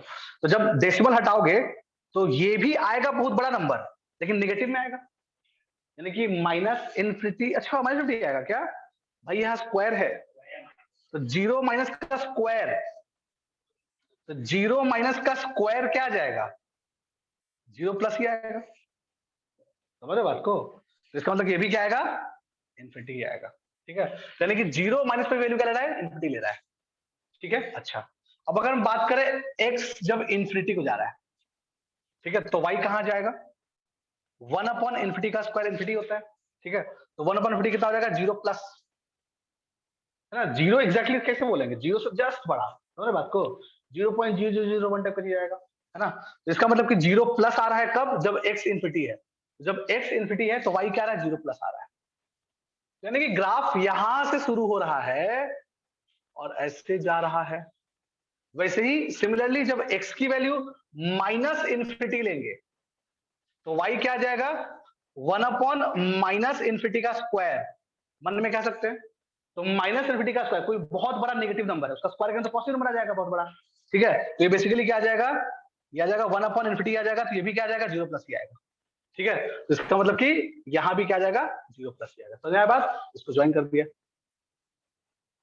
ठीक है, तो ये तो है रेजोनेंस का सिंबल, ये ना शायद सीट पे लिखा हुआ होगा ऐसा, ऐसे रहता है ना। तो मैंने भी कोचिंग की रेजोनेंस में, तो सहयोग की बात है ना, मतलब जब 10th पास किए थे, तो वैसे तो हम रहने वाले पटना के हैं, तो जब 10th पास किए तो होता नहीं है कि घर में बोर हो गए, थोड़ा सा फ्रीडम चाहिए, है ना, घूमने फिरने का मौका चाहिए, तो हमने घर वालों को एक पढ़ने का बहाना मिल गया, घर वालों को बोले कि हम तो घर पटना में नहीं पढ़ेंगे, हालांकि पटना में बहुत अच्छी कोचिंग थी उस टाइम में भी, हम बोले कि नहीं नहीं पटना में हम नहीं पढ़ेंगे, हमको कोटा जाना है, मतलब पर्पस पढ़ना नहीं था, पर्पस ये था कि थोड़ा फ्रीडम मिलेगा, है ना, अपने मर्जी से कुछ भी कर सकते हैं, घर से दूर रहेंगे तो कुछ भी करेंगे, तो ये सोच के हमने घर वालों को प्रेशराइज किया कि मुझे भेजो ही भेजो, तो जबरदस्ती हमने, है ना, इनिशियली तो वो लोग काफी रोके कि अभी बच्चा हो मत जाओ ये वो करके, बट हम कैसे भी रो धो के, है ना, मना लिए और हम चले गए कोटा। समझ रहे हो? कोटा गए तो सहयोग से रेजिडेंस में एडमिशन लिए, ठीक है, तो हम रेजिडेंस में ही पढ़े हैं, सेम मॉड्यूल आज भी वही सेम सेम सब कुछ चल रहा है, तो सहयोग की बात है ना, पढ़े भी उसी में, पढ़ा भी वही रहे, अच्छी बात है, चलो कोई बात नहीं, तो ये कहानी हो गई, ठीक है, तो चलो इसको ऐसे याद रखना कि रेजोनेंस का सिंबल क्या होता है, ये वाला ग्राफ होता है, ठीक है, आगे बढ़ते हैं, केस 3, तो लिख लो, लिख लिया ना, हालांकि इतना हमने बहुत नाटक करके बनाया है इसको, जब थोड़ा और पढ़ लोगे ना कैलकुलस, तो इसी मतलब आसान हो जाएगा, इवन फंक्शन है तो जैसा राइट में बनेगा वैसे लेफ्ट में आसानी से कर लोगे, अभी तो हमने इसे लंबा बता दिया, ठीक है, बट पर्पस अभी के लिए पर्पस क्या रखना है, ये सब इतना दिमाग मत लगाना, रटना है, ग्राफ ऐसा होता है बस खत्म। अब 8 के से जल्दी करते हैं खत्म, वरना इसी में टाइम लग जाएगा, तो चलो जल्दी करते हैं इसको कहानी, तो इसके अंदर है 8 केसेस, लिख ली होगी आई गेस, लिखने की स्पीड तेज रखो, तो कोटा तो चले गए, है ना, रोध होके, अरे बात को, अब होता क्या कि पढ़ाई इतनी फास्ट होती तुम्हारा समझ में कुछ नहीं आता। तो देखो शुरू में तो होता क्या है, जैसे जब 11th का फर्स्ट दिन होता है, ठीक है, और सहयोग से कोई अच्छे कोचिंग में एडमिशन ले लिया, है ना, किसी भी अच्छे कोचिंग में जहाँ अच्छा पढ़ाई होता हो, तो उसको यही लगता है बंदे को कि रैंक वन तो मेरा ही आएगा, तो हम भी यही सोच रहे थे, जब डे 1 हम बैठे हुए थे कोटा के अंदर क्लासरूम में, फर्स्ट दिन हम बैठे हुए थे, हम बोले कि बाकी लोग तो 2-3 लाएगा, हमारा तो 1 फिक्स है। ये मेरा फर्स्ट डे का थॉट था, ठीक है, जब एक दिन बीता, मतलब 1-2 दिन बीत गया, तो बोले कि 1 तो नहीं आ पाएगा, ये चीजें थोड़ा हाई फाई चल रही है, चलो 100 तक तो आ जाएगा, है ना, ठीक है, फिर जब 1 महीना बीता, बोले 100 तो मुश्किल लग रहा है, 1000 तक आ जाएगा, फिर जब ऐसे करते करते 3-4 महीने बीत गए, हम बोले सिलेक्शन हो जाए बड़ी बात है। तो समय के साथ साथ क्या हो गया, औकात समझ में आ गई कि क्या है क्या नहीं है, तो जब 3-4 महीने बीत गया, मतलब 4-5 महीने बीत गए, हमको लगा कि बस की बात नहीं है, छोड़ा जाए पढ़ाई लिखाई, तो अब हम, अब देखो अभी तो लड़के घर से आए थे, और अब हम घर जाना चाह रहे हैं वापस, अब घर वाले को बोले कि मुझे पटना में ही पढ़ना है, मुझे घर आना है वापस। अब घर वाले बोले कि फी दे दिए वहां, तो वही पढ़ो, अब तुमको वापस नहीं आना है। अब घर वाले, अब हम जबरदस्ती करेंगे नहीं, हम आएंगे, वो बोलेंगे नहीं तुम मत आओ, है ना। तब भी अब जबरदस्ती, अब क्या करें, कुछ कर नहीं सकते थे, पढ़ना पड़ गया मुझे वहां पे। तो पढ़ लिए। फिर 11th के जब सेशन खत्म हुआ, तो ऐसे कोई 15-20 दिन, 1 महीने का छुट्टी हुआ, है ना, मार्च मार्च के टाइम में छुट्टी हुआ, मार्च अप्रैल में, तो घर चले गए। अब हम आ नहीं रहे वापस। अब घर वाले बोले कि तुम 1 साल वहां पढ़ लो, तो फिर वही 1 साल और पढ़ो, वरना फिर गड़बड़ हो जाएगा सब कुछ। अब जबरदस्ती हमको भेजा जा रहा है। तो मतलब पहली बार रोए थे इसलिए कि मुझे घर से दूर जाना है, दूसरी बार इसलिए कि नहीं जाना है। तो अरे बात को, फिर चलो फिर से 12th में भी चले ही गए, जबरदस्ती भेज दिया गया। अब चले तो गए, मतलब चलो बाद में बताएंगे सब कहानी। बड़ी अच्छी कहानी है, मतलब मजा आएगा सुन के क्या क्या कहानी होती है। तो पहले पढ़ लेते, बहुत कुछ पढ़ना है अभी। तो 11th में क्या हुआ, 12th में क्या हुआ, ये चलो सुनाई देते हैं। तो जैसे शॉर्ट में सुना देते हैं, है ना। अब 11th में क्या हो गया कि शुरू में तो कॉन्फिडेंस अच्छा रहता है, तो 2-3 महीने लोग अच्छे से पढ़ता है कोई भी, है ना, अरे हम तो ये कर लेंगे, सब कर लेंगे, होता है ना। तो पूरा ट्राई कर रहे हैं मॉड्यूल बनाने का, है ना। तो अब रेजोनेंस का जो बुकलेट है आज भी शायद वैसा ही होगा। तो हमारे टाइम में क्या हुआ करता था, एक्सरसाइज 1 होता था, वो तो इजी होता बन जाता था, है ना। एक्सरसाइज 1 कर लिए, एक्सरसाइज 2 का सब्जेक्टिव बनता नहीं था, जो स्टार्टिंग में होता है ना। एक्सरसाइज 2 पार्ट 1 करके आता होगा तुम लोग का, उसमें सब्जेक्टिव कुछ होता हिलता नहीं था, है ना। एक्सरसाइज 2 का ऑब्जेक्टिव तब भी थोड़ा बहुत होता था, है ना। फिर 3 में भी कुछ हो गया, ऐसा करके बताता कहानी। तो क्वेश्चन तो बन ही नहीं रहा है, रैंक पर कहाँ से आएगा। समझ रहे हो बात को। जो पहला ही जो बेसिक मैथ्स का सीट था, जब वही नहीं बन पा रहा है, सिलेक्शन कहाँ से होगा। ये मन में तो आ गया, तो बड़ा मुश्किल जिंदगी चल रही है, ऐसे कैसे होगा, है ना। तो किसी तरह से जिंदगी कट रही थी 4-5 महीने के बाद मुझे लगा कि अब हो गया पढ़ाई लिखाई, अब वैसे भी कुछ होने वाला है नहीं, तो घर चलते हैं वापस, है ना। तो बहुत डीमोटिवेटेड हो चुके थे। तो इनिशियली जैसे पहला टेस्ट में तो खैर नंबर ठीक आ गया था, क्योंकि मूल कॉन्सेप्ट बेसिक मैथ्स फिजिक्स वाला, मतलब मैथमेटिकल टूल्स फिजिक्स में, और बेसिक मैथ्स मैथ्स में, तो नंबर तो आ ही जाएगा उसमें, तो इजी चीज रहता है। तो पहला टेस्ट में आया था 243 मार्क्स, हमको आज भी याद है, मेरा हाईएस्ट था जिंदगी का। मेरे बात को उसके बाद घटना शुरू हुआ, मतलब लगातार डिक्रीमेंट, मेरे बात को ऐसे हुआ था कहानी। अगर दूसरे का ग्राफ बनाओ, तो टेस्ट 1 में आया 243, मेरे बात को टेस्ट 2 में कुछ ऐसे 200 के आसपास। हाँ, तो ऐसे ऐसे समझ बात को, गिरते गिरते हम कहाँ पहुंच गए बता रहे हैं। 5-6 महीने के बाद, मतलब कहानी शुरू हुई 243 के आसपास से, मेरे बात को गिरते गिरते 70 नंबर पहुंच गए हम। हाँ, मतलब 70 में पहुंच गए, और हमने हिम्मत हार गए, क्योंकि टीचर लोग बोले थे कि कम से कम 150 लाना है ना, उस टाइम कैसा। हालांकि वो भी सच्चाई नहीं है, 130 भी ठीक होता है, बट ऐसे टीचर लोग बोलते थे कि 150 से कम आना मतलब कुछ नहीं होगा ये करके। हम लोग तो 150 से बहुत दूर है, छोड़ो घर चलते, हो गया। तो 70 जब आने लगा, तब लगा कि अब तो कुछ नहीं होने वाला है, हो गया भाई, अब पैकअप करो घर जाओ। तो पूरी तरह से हिम्मत टूट गई थी, ठीक है। अब एक होता है 11th के, तब एंड में होता होगा AITS, होती है ऑल इंडिया ओपन, AIOT, पता नहीं क्या उसको बोलते हैं, ऑल इंडिया ओपन टेस्ट, ऐसे कुछ होता है। ये जो भी होता है, पता नहीं आज नाम बदल गया होगा शायद, हमारे टाइम में पता नहीं ऐसे कुछ नाम था, जिसमें सारे मतलब बाकी कोचिंग वाले ही बैठते हैं। तो बात को, उसमें मेरी जिंदगी का सबसे कम नंबर आया था, है ना। 270 तो तब ठीक था, तब भी ठीक नंबर है, इसमें शायद 40-45 ऐसे कुछ आया होगा। तो इतना खराब नंबर आ गया, मतलब लास्ट टेस्ट होता है ना 11th का, तो लास्ट टेस्ट जब सारा पढ़ाई हो जाता है, तो एक रेजिडेंस वाले, जिसमें सारे कोटा के बच्चे, इवन पूरे इंडिया के बच्चे उस टेस्ट में बैठते थे, ऑलमोस्ट सारे कोचिंग वाले। तो सब लोग AIOT में बैठा, है ना। अब इसमें बैठा, तो अब इसमें पेपर इतना टफ था, लेकिन पेपर भी टफ था। तो 50-55 से कुछ आया था, मेरा याद तो नहीं है, बट ऐसे कुछ रेंज में आया था, है ना। 70 से भी कम आया था, मेरा जिंदगी का सबसे कम नंबर था। अब तो कंफर्म हो गया कि हमको नहीं आना है वापस, बेटा घर जाएंगे तो पक्का वापस नहीं आएंगे, ये सोच के गए थे। ये लास्ट टेस्ट दिए, उसके अगले दिन ट्रेन पकड़े, पटना गए, है ना। फिर वापस कसम खा ली कि नहीं आएंगे, लेकिन दोस्ती घर वाले भेज दिए। समझ रहे हो बात को। फिर क्या हुआ, फिर कहानी और भी है।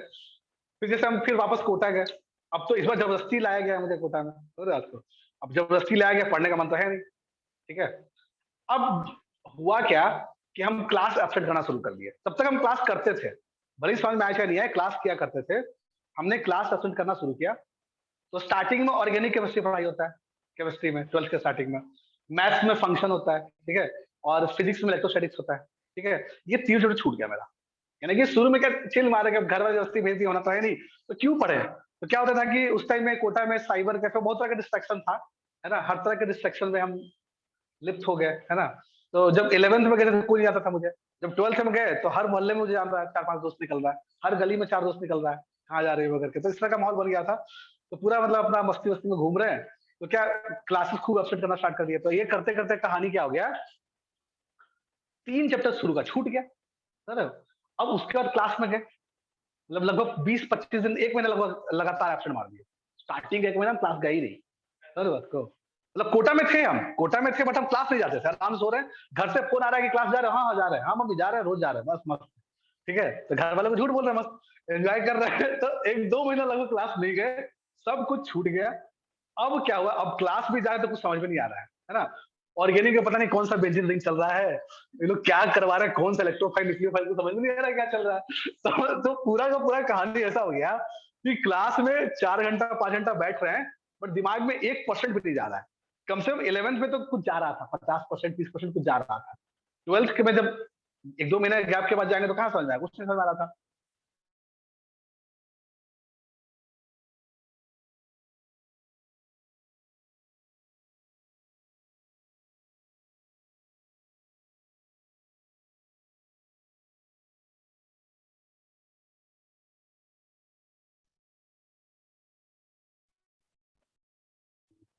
कहानी सुनाई देता है, जब शुरू करें तो बताई देता है ना। 12th तक का अपना जेई के सिलेक्शन तक का पूरा कहानी बताते हैं कि देखो सबकी जिंदगी में ऐसा होता है, तुम्हारे साथ भी ऐसा ही हो रहा होगा शायद, है ना, मोस्ट प्रोबेबली।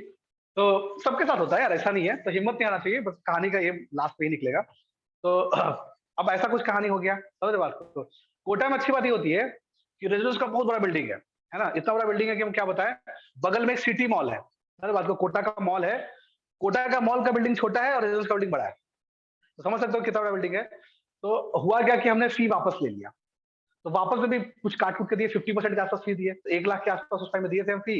ये बात है 2010-2011 की बात है, ऐसे कुछ, है ना, ऐसे कुछ 2010-11 की बात है। तो हमने फी वापस ले लिया 2011 में, ठीक है। घर पे बताया नहीं, तो घर पे कुछ नहीं बताया, पूरा फी कैश में लिया, बोले कि नहीं कैश ही चाहिए। मेरे पेरेंट्स को सब नहीं आता अकाउंट का सिस्टम। तो जबरदस्ती हमने क्या किया, कैश में फी हम ले लिए वापस। अरे बात को जबरदस्ती का, किसी को भैया बना के लेके चले गए, ये हमारे घर के आए हैं पेरेंट, है ना, वही हॉस्टल का ही था वही, और उसी को लेके चले गए, पैसा सा कैश में ले लिए सारा कुछ। अब हमको कुछ ऐसे 50-60 हजार के आसपास वापस मिला हमको, और 1 लाख के आसपास फीस दिए थे, मतलब 40, आधा तो काट ही लिया वो लोगों ने, है ना, कुछ लौटा दिए। अब फी वापस लेने के पीछे मकसद ये था कि भाई समझ में तो ऐसे कुछ नहीं आ रहा है क्लास, क्या करें, है ना।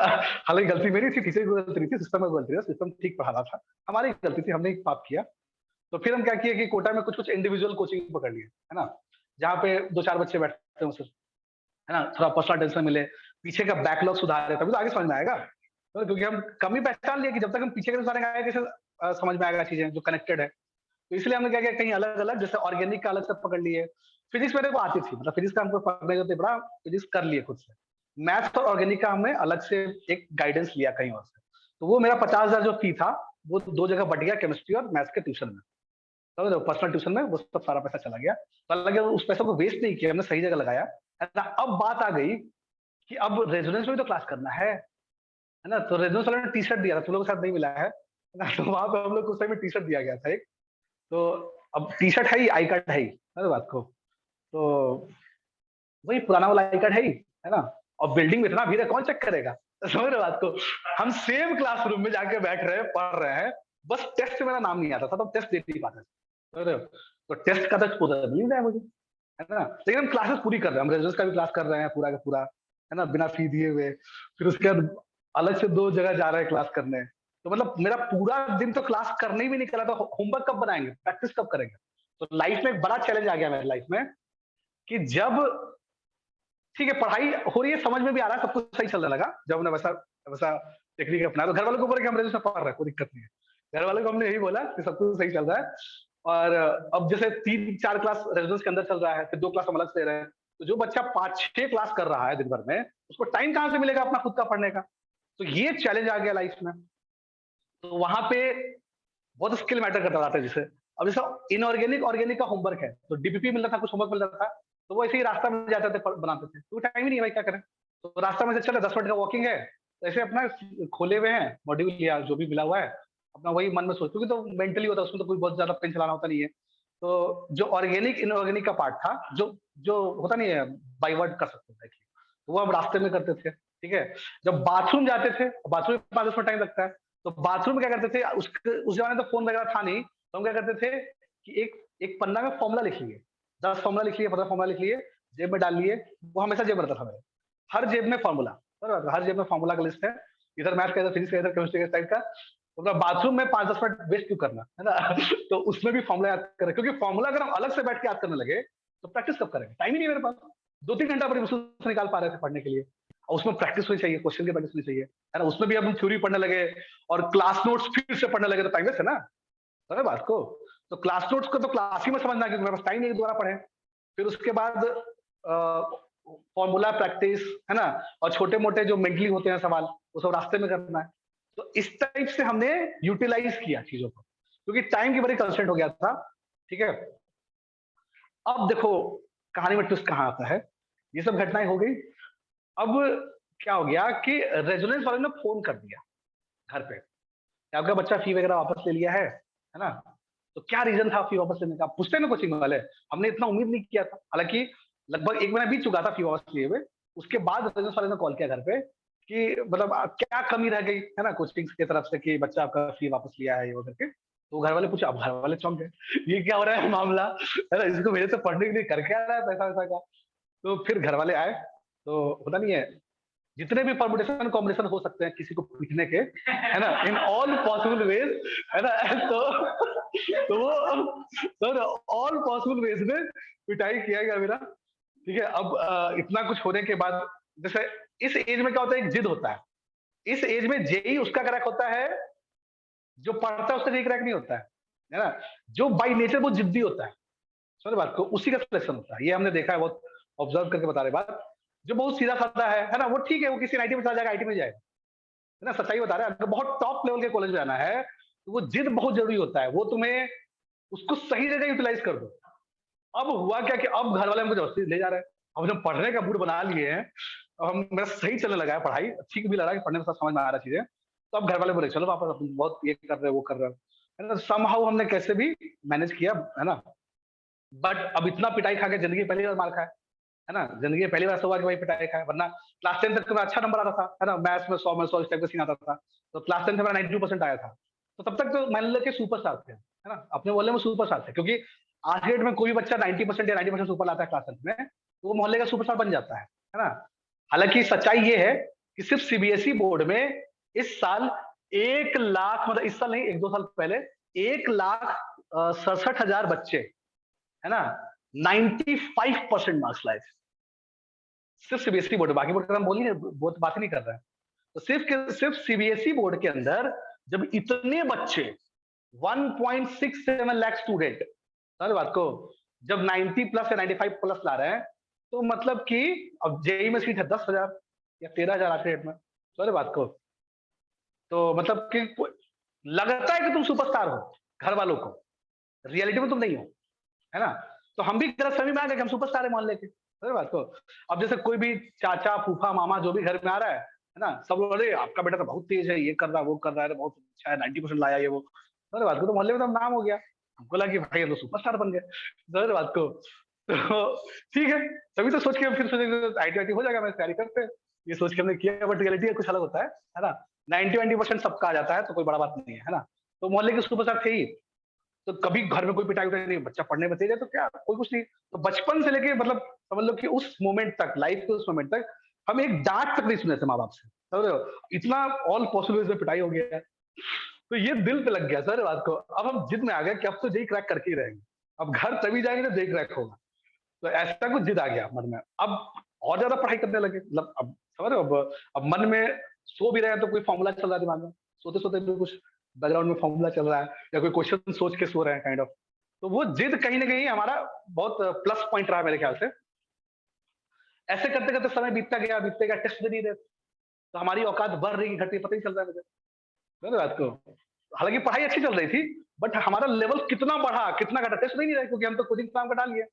तो टेस्ट का तो कुछ है ही नहीं, मतलब तो टेस्ट तो दे नहीं पा रहे। ऐसे करते करते करते तो दिसंबर आ गया, है ना? दिसंबर में क्या हुआ कि दिसंबर में फिर से वही ओपन टेस्ट वाला कहानी होता है ना, उसमें कोई बैठ सकता है, उसमें तो एडमिशन लेने की जरूरत है नहीं। तो ओपन टेस्ट हमने 1-2 कोचिंग का दिया, ठीक है, जो भी कोटा में अवेलेबल थे, जिसमें रेजल्ट का भी दिया हमने। तो जब ओपन टेस्ट वगैरह दिए तो हमारा 180 मार्क्स आया। अच्छा जंप हो गया यार, रात को 70 से 180 पहुंच गया, हम तो खुद नहीं सोच पा रहे थे कितना हो सकता है ना? तो हम बड़ा शांत रहे, है ना, पढ़ाई पे अपना फोकस करते रहे। दिसंबर में हमारा स्कोर ठीक ठाक आने लगा था, है ना, मतलब वो मेहनत कहीं ना कहीं काम आया। 5-6 महीने का मेहनत, ज्यादा नहीं था। तो 5-6 महीने में हम शायद ठीक ठाक कर लिए होंगे जो भी है। तो मतलब हमारा 150 से हालांकि और भी टेस्ट दिए, मतलब दिसंबर महीने में हमने 5-6 टेस्ट दिया है ना। तो एवरेज अगर देखा जाए तो 160 मान सकते हो एवरेज, या 150 मान सकते हो। तो 150 से 160 या 180 के बीच में मार्क्स फ्लक्चुएट कर रहा था, है ना। यानी कि हम 150 प्लस वाले बन गए थे दिसंबर तक, ये खुशी की बात थी। अब दिसंबर आ गया, तो दिसंबर में फिर हुआ क्या कि मुझे लगने लगा था कि चलो एनआईटी तो हो जाएगा, आईटी शायद नहीं होगा, एनआईटी में शायद हो जाए कुछ ना कुछ, ऐसे करके मन में आने लगा था थॉट।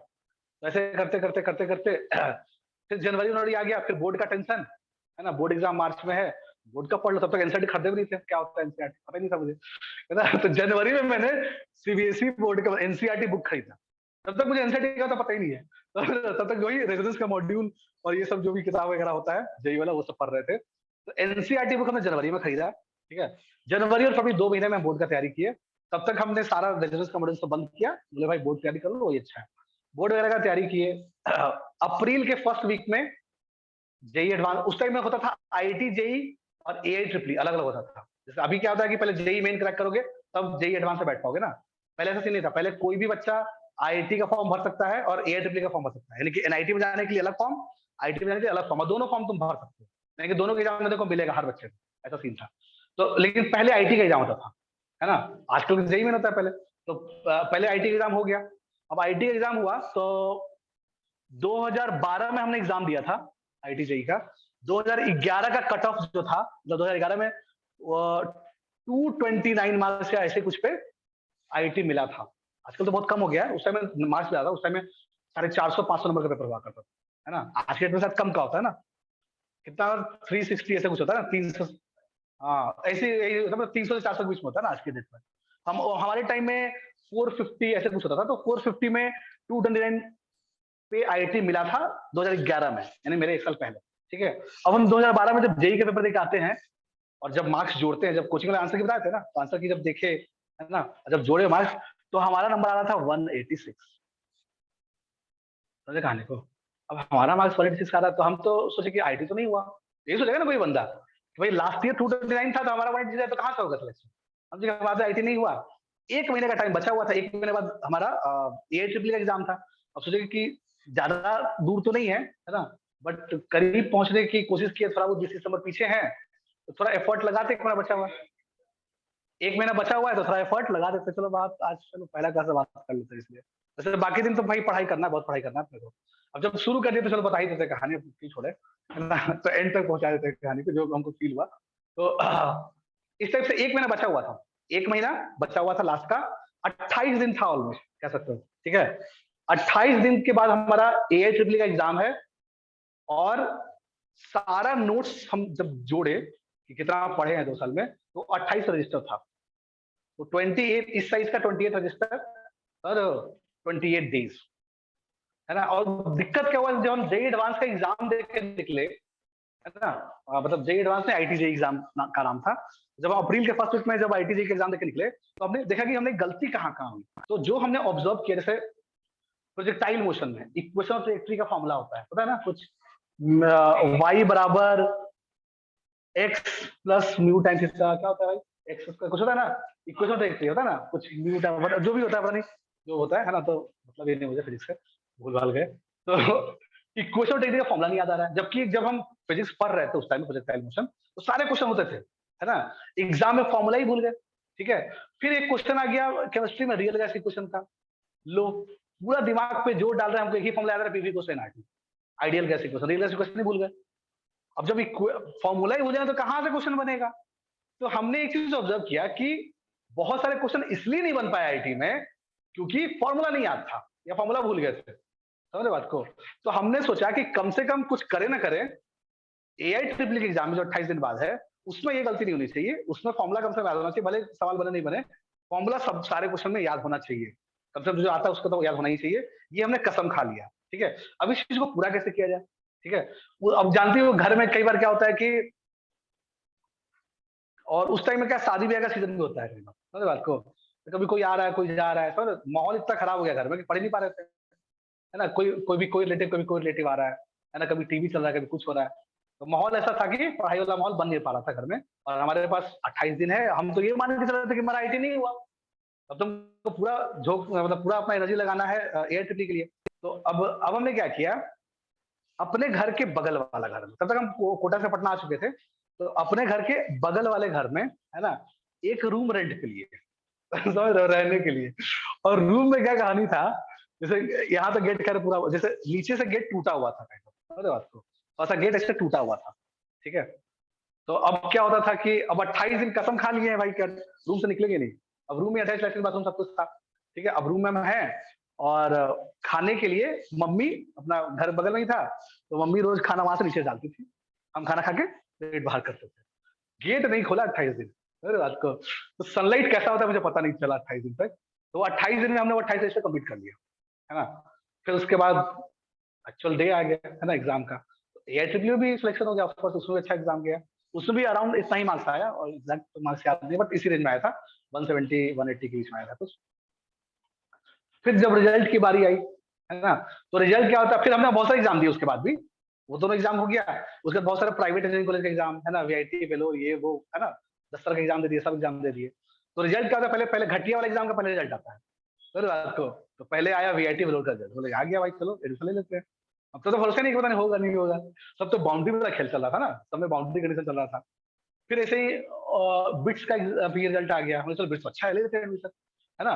अब घर वाले बोले कि नहीं नहीं, अभी आईटी का और एआईटी का तो आने दो, अभी कैसे एडमिशन ले लो, वहां पे पैसा ले रहा है 1 लाख 2 लाख, है ना, फिर वो वापस करेगा नहीं करेगा, सो घर वाले भी अलग टेंशन दे रहे हैं। अब हम सोचे कि भाई घर वाले तो एडमिशन लेने दे ही नहीं रहे, है ना, रिजल्ट आ जा, रिजल्ट तो आ रहा है। अब घर वाले बोले कि नहीं रुको, कम से कम एआईट्रिपल के रिजल्ट तक रुक जाओ।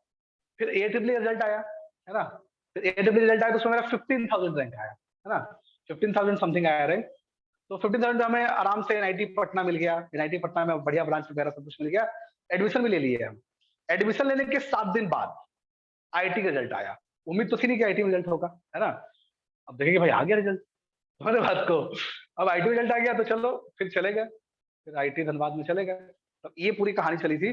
तो मतलब इस तरह से पूरा घटना घटा, फिर जून के वगैरह के आसपास में आईटी धनबाद में चले गए। बस यही कहानी था हमारा। तो यानी कि ये पूरा चीज में होता क्या है कि तुम्हें लड़ना छोड़ना नहीं है, चाहे नंबर कितना भी आ रहा हो, नंबर 50 आ रहा हो 40 आ रहा हो, मतलब नहीं होता है ना। अगर तुम लास्ट तक लड़ते रहे तो तुम जरूर जीतोगे, है ना। अगर तुम नहीं लड़े, क्योंकि देखो होता क्या है कि लोग मेंटली हार जाता है। रियलिटी क्या है, रियलिटी क्या मैं बताता हूं, 100 बच्चा में से 100 लोगों में से 95 लोग मन में पहले ही मान लेता है कि आईटी नहीं होगा, हमारे बात को पहले ही मान लेता है कि नहीं होगा, हमारे बात को। और वो भी 1 साल पहले ही मान लेता है कि नहीं होने वाला है। अब जो जो एग्जाम के दिन तक ये नहीं माना कि हमारा नहीं होगा, मतलब लड़ रहा है नहीं हमारा होगा, ये मन में थॉट है, पॉजिटिव थॉट है कि होगा होगा, भाई नंबर अच्छा नहीं है उसका मतलब नहीं उसको, है ना। तो वो कहीं ना कहीं अच्छा कर जाता है, भले ही होता है कि आईटी नहीं मिले आईटी मिल जाएगा, लेकिन कुछ अच्छा जगह जाएगा, समझ बात को। तो लड़ना छोड़ना नहीं है, होपलेस नहीं होना है, चाहे कुछ भी हो जाए, चाहे कितना भी खराब कंडीशन हो, होपलेस नहीं होना है। होपलेस हो गए फिर कुछ नहीं होगा, ठीक है। चलो पढ़ लेते हैं। हाँ तो बताते हैं, हाँ ये अच्छा क्वेश्चन पूछ दिए तो। हाँ, उस साल 160 पे आईटी मिला था लास्ट, हमारा तब भी अच्छा नंबर था। 160 पे लास्ट आईटी मिला था, कोई लास्ट रैंकर को मिल गया होगा आईटी, है ना। तो हमारा तब भी ठीक था। तो ये कहानी थी। तो इसीलिए कई बार ऐसा भी होता है कि मतलब देख रहे हो एग्जाम देख के भी हम होपलेस हो गए थे एग्जाम देने के बाद। तो इस तरह की कहानी देखो सबके साथ ऐसा आएगा लाइफ में, तो यही होता है।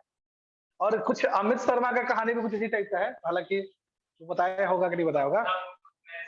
हाँ उसको मैथ्स नहीं आता था वो, हालांकि हम लोग सेम कोचिंग में ही थे, है ना, बट थे कोटा में ही। तो मतलब उतना दोस्ती तो नहीं था उस टाइम में, बट था जान पहचान था। फिर कॉलेज में सेम मिल गया तो फिर दोस्ती हो गया, है ना। तो वो वाइब्रेंट में पढ़ता था, वहाँ के अलग कोचिंग में पढ़ता था, लेकिन ठीक है हम लोग आस पड़ोस में रहते थे, सब कुछ बातचीत चलता था। तो वो क्या किया, वो भी लास्ट राउंड में ही अपना पूरा एनर्जी लगाया केमिस्ट्री में, पूरा दम भर केमिस्ट्री पढ़ा, है ना, और सिलेक्शन ले लिया। तो उनका अपना अपना ट्रिक होता है, अपना अपना टेंडेंसी होता है, जो भी है। तो ठीक है, अपना अपना तरीका है। तो सबके लाइफ में ऐसा होता है, तुम्हारे लाइफ में भी कहीं ना कहीं कुछ ऐसा ही गुजर रहा होगा, ठीक है। तो करना क्या है, होपलेस नहीं होना है। जिस दिन तुम होपलेस हो गए, है ना, समझ लो कि सिलेक्शन नहीं होगा, है ना। होपलेस होना ही नहीं है, लगे रहना है भले ही कुछ हो जाए, है ना। मतलब होगा नहीं होगा ये तो सोचना ही नहीं है, तो अपना काम करते जाओ करते जाओ करते जाओ करते जाओ। अरे बात को होगा नहीं होगा एग्जाम के बाद देखेंगे, जब एग्जाम दे दिए तब सोचो कि होगा कि नहीं होगा, अभी नहीं सोचना है, अभी सोचोगे गड़बड़ हो जाएगा। ठीक है, तो चलो काम शुरू करते हैं। तो कौन सा केस चल रहा था जी?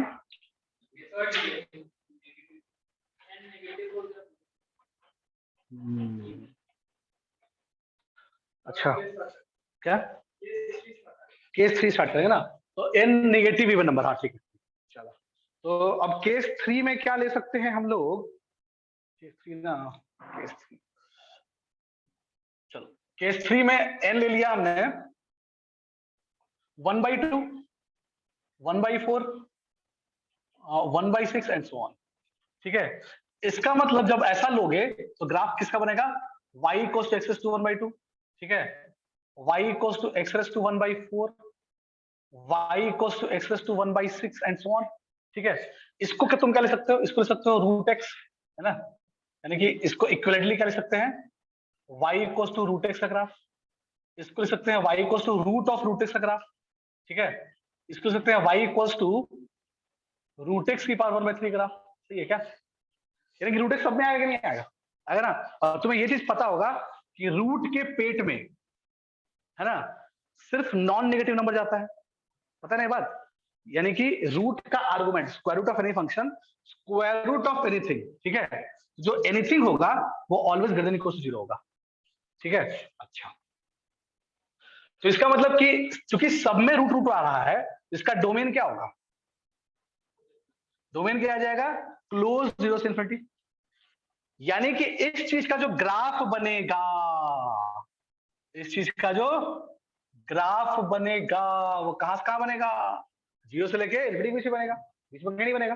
बात तो अच्छा, तो यानी कि इधर तो ग्राफ बनेगा ही नहीं, जब x नेगेटिव हो तो ग्राफ बनेगा नहीं, क्योंकि उसके लिए कोई वैल्यू है ही नहीं। जब भी ग्राफ बनेगा इधर साइड ही बनेगा ग्राफ। ठीक है, ये तो समझ में आ गया। और इसको छोड़ दो, ज्यादा दिमाग नहीं लगा, ऐसा ग्राफ बनता है उसका। ठीक है ना, थोड़ा सा जाके मतलब ऐसा भी नहीं, फ्लैट तो नहीं होता है, बट हाँ चलते रहेगा। ये भी इन्फिनिटी को ही जाएगा, ऐसा नहीं कि इन्फिनिटी को जाएगा, बट हाँ थोड़ा सा स्टीपनेस कम हो जाएगा इसका, ऐसा समझ लो, ऐसा होगा। यानी कि ये जाएगा इन्फिनिटी को ही, ऐसा नहीं कि इन्फिनिटी को नहीं जाएगा, है ना। जब x इन्फिनिटी तो y भी इन्फिनिटी होगा, है ना। लेकिन ऐसा मतलब एक होता है ना ग्राफ इस तरह का, है ना, इसको बोलते हैं कॉनकेव अपवर्ड, इसको बोलते हैं कॉनकेव डाउनवर्ड। आगे चल के पढ़ेंगे, है ना, जब डबल डेरिवेटिव के बारे में पढ़ेंगे। अभी बस इतना ही जान लेते हैं कि ऐसा ग्राफ बनेगा, y इक्वल्स टू, इन सब का ग्राफ मोर और लेस ऐसा ही रहेगा। अगर इसी में कोई बोल दे कि x की बार 1/4 ग्राफ कैसा बनेगा, सेम ग्राफ मान लो, इसको हम मान लेते हैं कि y equals to root x का ग्राफ है। ठीक है, तो y इक्वल्स टू x की पावर 1/4 ग्राफ कैसा बनेगा? तो देखो दोनों इक्वल कब होगा? जब x की वैल्यू 1 होगी, जब x की वैल्यू 1 होगी, तो 0 यानी कि इस पे इंटरसेक्ट करेगा ये, है ना। तो जब जब 1 लोगे, यानी कि 0 से 1 के बीच में बड़ा कौन? x की पावर, जब x बिलोंग्स टू 0 से 1 के बीच में है। ठीक है, तो मुझे ये बताओ, x की पावर 1/2 बड़ा, x की पावर 1/4 बड़ा? सिमिलरली जब x जो है वो 1 से इन्फिनिटी के बीच में है, ठीक है, तो x की पावर 1/2 बड़ा, x की पावर 1/4 बड़ा? कौन बड़ा? तो जब जब x 1 से बड़ा होता है तो पावर ज्यादा, तो वैल्यू ज्यादा। जब बेस 1 से बड़ा है ये बड़ा, है ना, इस केस में ये बड़ा। समझ बात को? तो यानी कि जब x 0 से 1 के बीच में है तो रूट x छोटा है और x की पावर 1/4 बड़ा है। तो इसका मतलब कि x की पावर 1/4 का ग्राफ ऊपर होगा, ठीक है, और यहां फिर ऐसे चला जाएगा। ऐसा नहीं बात? This is the graph of y equals x to 1। ऐसा नहीं बात? ठीक है, अच्छा, तो ये तो हो गया केस 3 क्लियर। केस 4 लिखते जाओ, जगह बहुत छोटा हो गया इधर। तुम लोग को कोई भी फीडबैक देने का मौका मिले तो बोला बोर्ड थोड़ा बड़ा किया जाए, ताकि कम से कम 4-5 केस तो आए एक बोर्ड में। बच्चा बोलेगा तो कर भी देंगे लोग, ज्यादा ऐसा महंगा तो मिलता नहीं है, लगा देंगे लोग। ठीक है, ऑनलाइन वाले सुन रहे थे कि नहीं सुन रहे थे कहानी? ऑनलाइन वाले सुना होगा ना कहानी? हाँ सर। अच्छा, सुन लिए थे, चलो अच्छी बात। ठीक है, चलो पहला क्लास का कहानी सुना दिए। तो ठीक है, आगे बढ़ते हैं। आई गेस क्लियर हो गया, लिख लिए होगे, लिखने का थोड़ा स्पीड तेज रखो। अब केस 4, थोड़ा सा बड़ा होना चाहिए था बोर्ड ताकि हमारा काम चल जाए।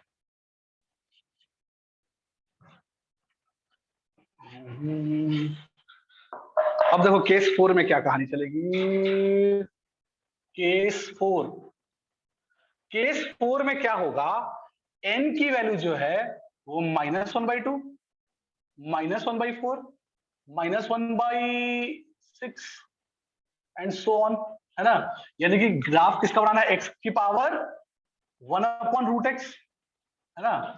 y इक्वल्स टू 1/x की पावर 1/4। सही है क्या, गलत है, देख लो ये बनेगा ना।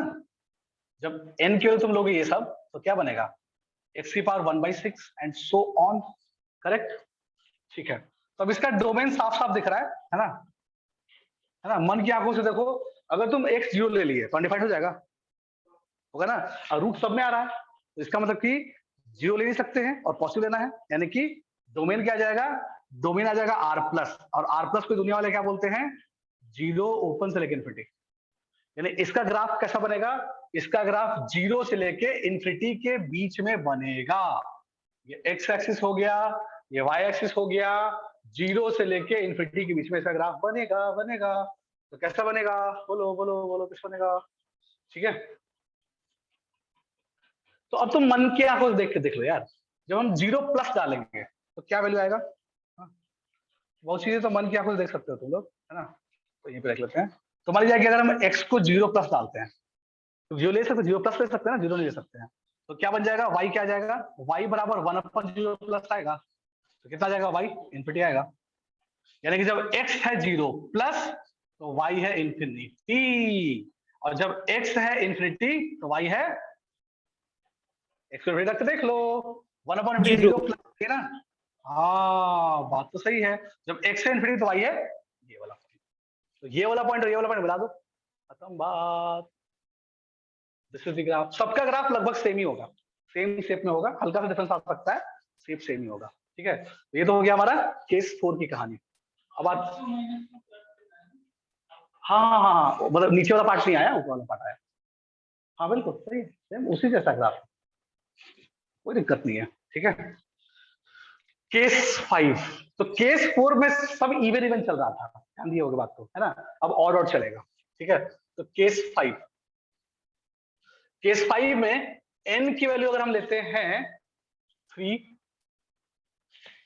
और 5 और 7 एंड सो ऑन। ठीक है, तो ग्राफ किसका बनेगा, y इक्वल्स टू x³ का बनेगा, या फिर y इक्वल्स टू x⁵ का, या फिर y इक्वल्स टू x⁵ का एंड सो ऑन। ठीक है, तो इसका जो ग्राफ बनता है उसे याद ही होगा तुम लोग को, है ना। तो इसका जो ग्राफ बनता है वो कुछ ऐसा,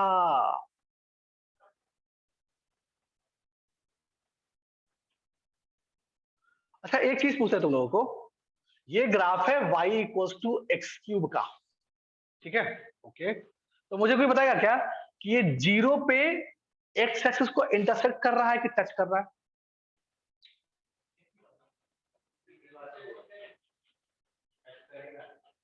मैं ये बोल रहा हूं कि y इक्वल्स टू x³ का कर्व 0,0 पे, है ना, x एक्सिस को टच कर रहा है कि कट कर रहा है।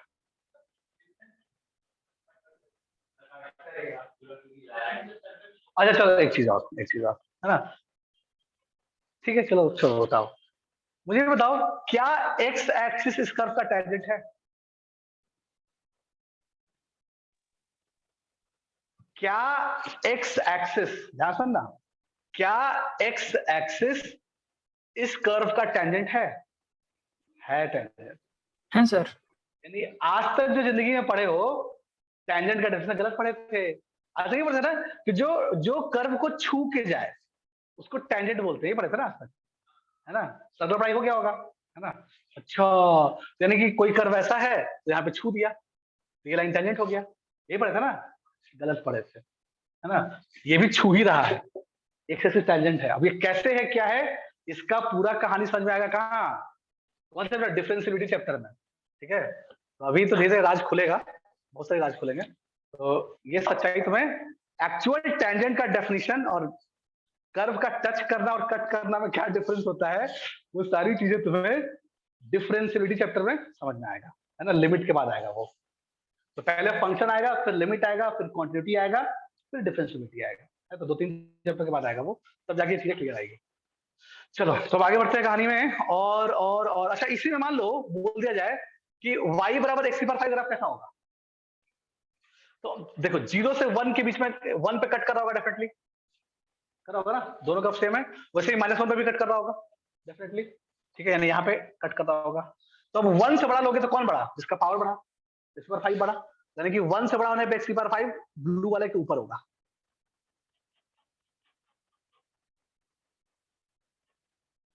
ऐसी कहानी बनेगी। तो अच्छा नहीं बना, बट समझ लो, है ना। तो इसका मतलब कि लाल वाला ग्राफ किसका है, y को x की पावर 5 है। क्लियर, ठीक। This was case 5। देख लो इधर का लिख लेना, थोड़ा जल्दी करते हैं, एक तारीख तक क्लास है ना, खत्म करना भाई, 8 पेज तो खत्म कर ही देंगे कम से कम। हो गया क्लियर, बताया सब। ये सब ग्राफ याद करना है, सारे ग्राफ याद करना है। अच्छा ये बताओ, मैथ्स समझने वाला सब्जेक्ट है कि रटने वाला सब्जेक्ट है? मैथमेटिक्स रटने वाला सब्जेक्ट है कि समझने वाला सब्जेक्ट है? नहीं, मैं एक जस्ट जनरल सवाल पूछता हूँ, तो किसको किसको लगता है कि मैथ्स समझने वाला सब्जेक्ट है? तो हाथ से किसको लगता है कि समझने वाला सब्जेक्ट है मैथ्स?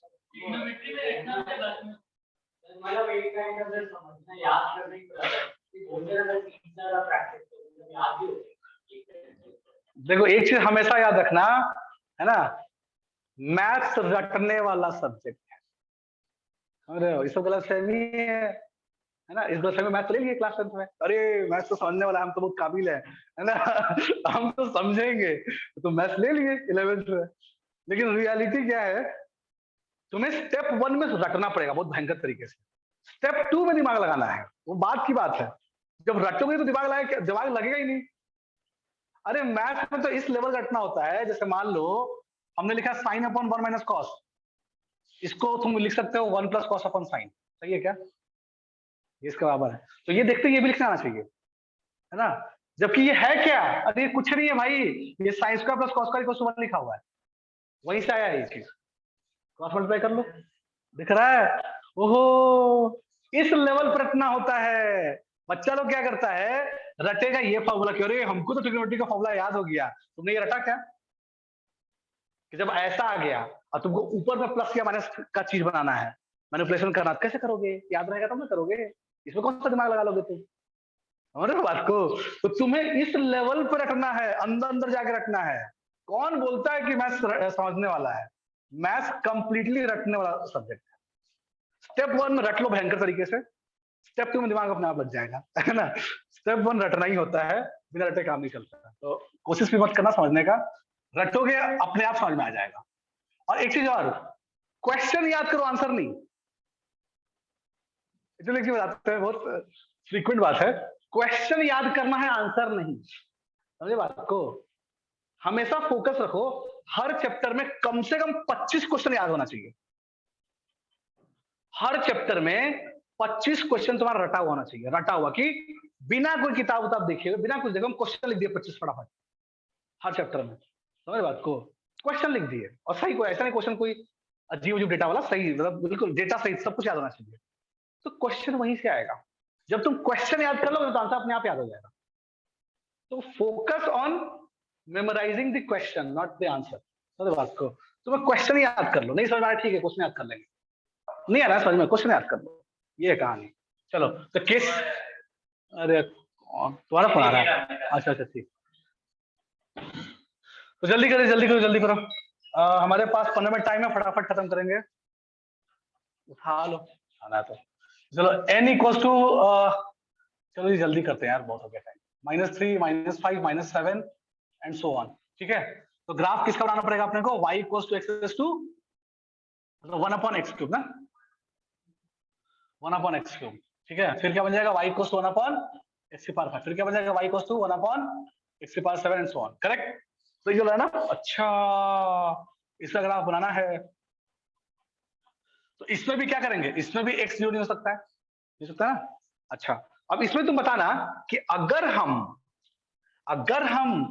x जीरो तो ले नहीं सकते हैं, जीरो से किसका पूछा आएगा, तो इसका डोमेन की अगर बात किया जाए तो क्या जाएगा, all real number except zero, ठीक है। अच्छा, तो x जब 0 प्लस हो जाएगा तो y कितना जाएगा? 1/0 प्लस मतलब इन्फिनिटी। ठीक है, x जब 0 माइनस हो जाएगा तो y कितना जाएगा? 1/0 माइनस मतलब कितना हो गया? Minus infinity. करेक्ट। अच्छा, वैसे ही x जब इन्फिनिटी हो जाएगा y कितना जाएगा? 0 प्लस, वैसे ही जब x माइनस इन्फिनिटी हो जाएगा तो y बराबर 1/-, कितना हो जाएगा? 0 माइनस। समझ बात को? तो x जब 0 प्लस है तो y क्या है? इन्फिनिटी। x जब इन्फिनिटी है तो y क्या है? 0 प्लस, यानी ये दोनों ज्वाइन होगा। करेक्ट। ठीक है, और जब x 0 माइनस है, ठीक है, तो y क्या है? माइनस इन्फिनिटी, यानी यहां कहीं आएगा। ठीक है, और x जब माइनस इन्फिनिटी है तो y क्या है? 0 माइनस, यहां कहीं आएगा। करेक्ट। तो ये हो गया तुम्हारा ग्राफ इस वाले केस का। क्लियर? चलो 2 केसेस और देख के कहानी खत्म किया जाए। 6 हो गया ना, 7 और 8 दो बचा हुआ है।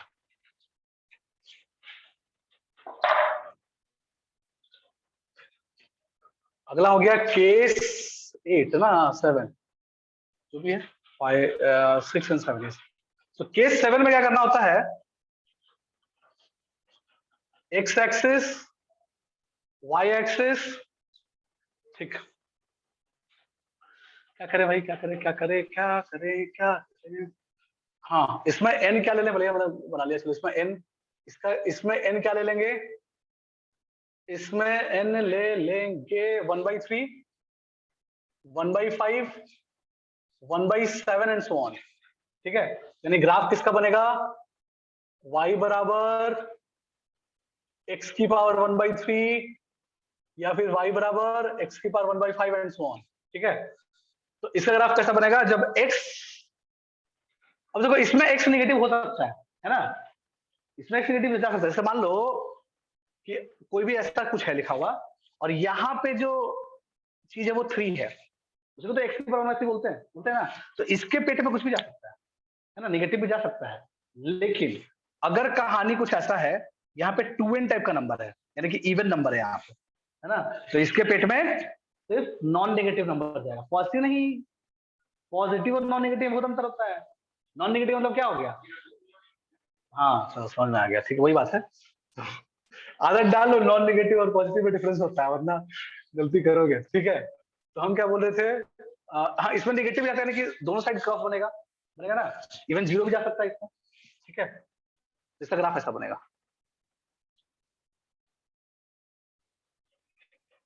करेक्ट, एक 0 भी हो सकता है, कोई दिक्कत नहीं है। ठीक है, the graph will look like this.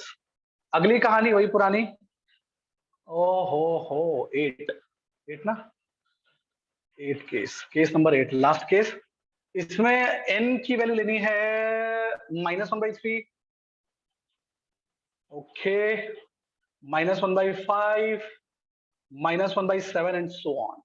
ठीक है, तो यानी कि ग्राफ कैसा दिखेगा? y बराबर 1/x की पावर 1/3, है ना, या फिर y बराबर 1/x की पावर 1/5 एंड सो ऑन।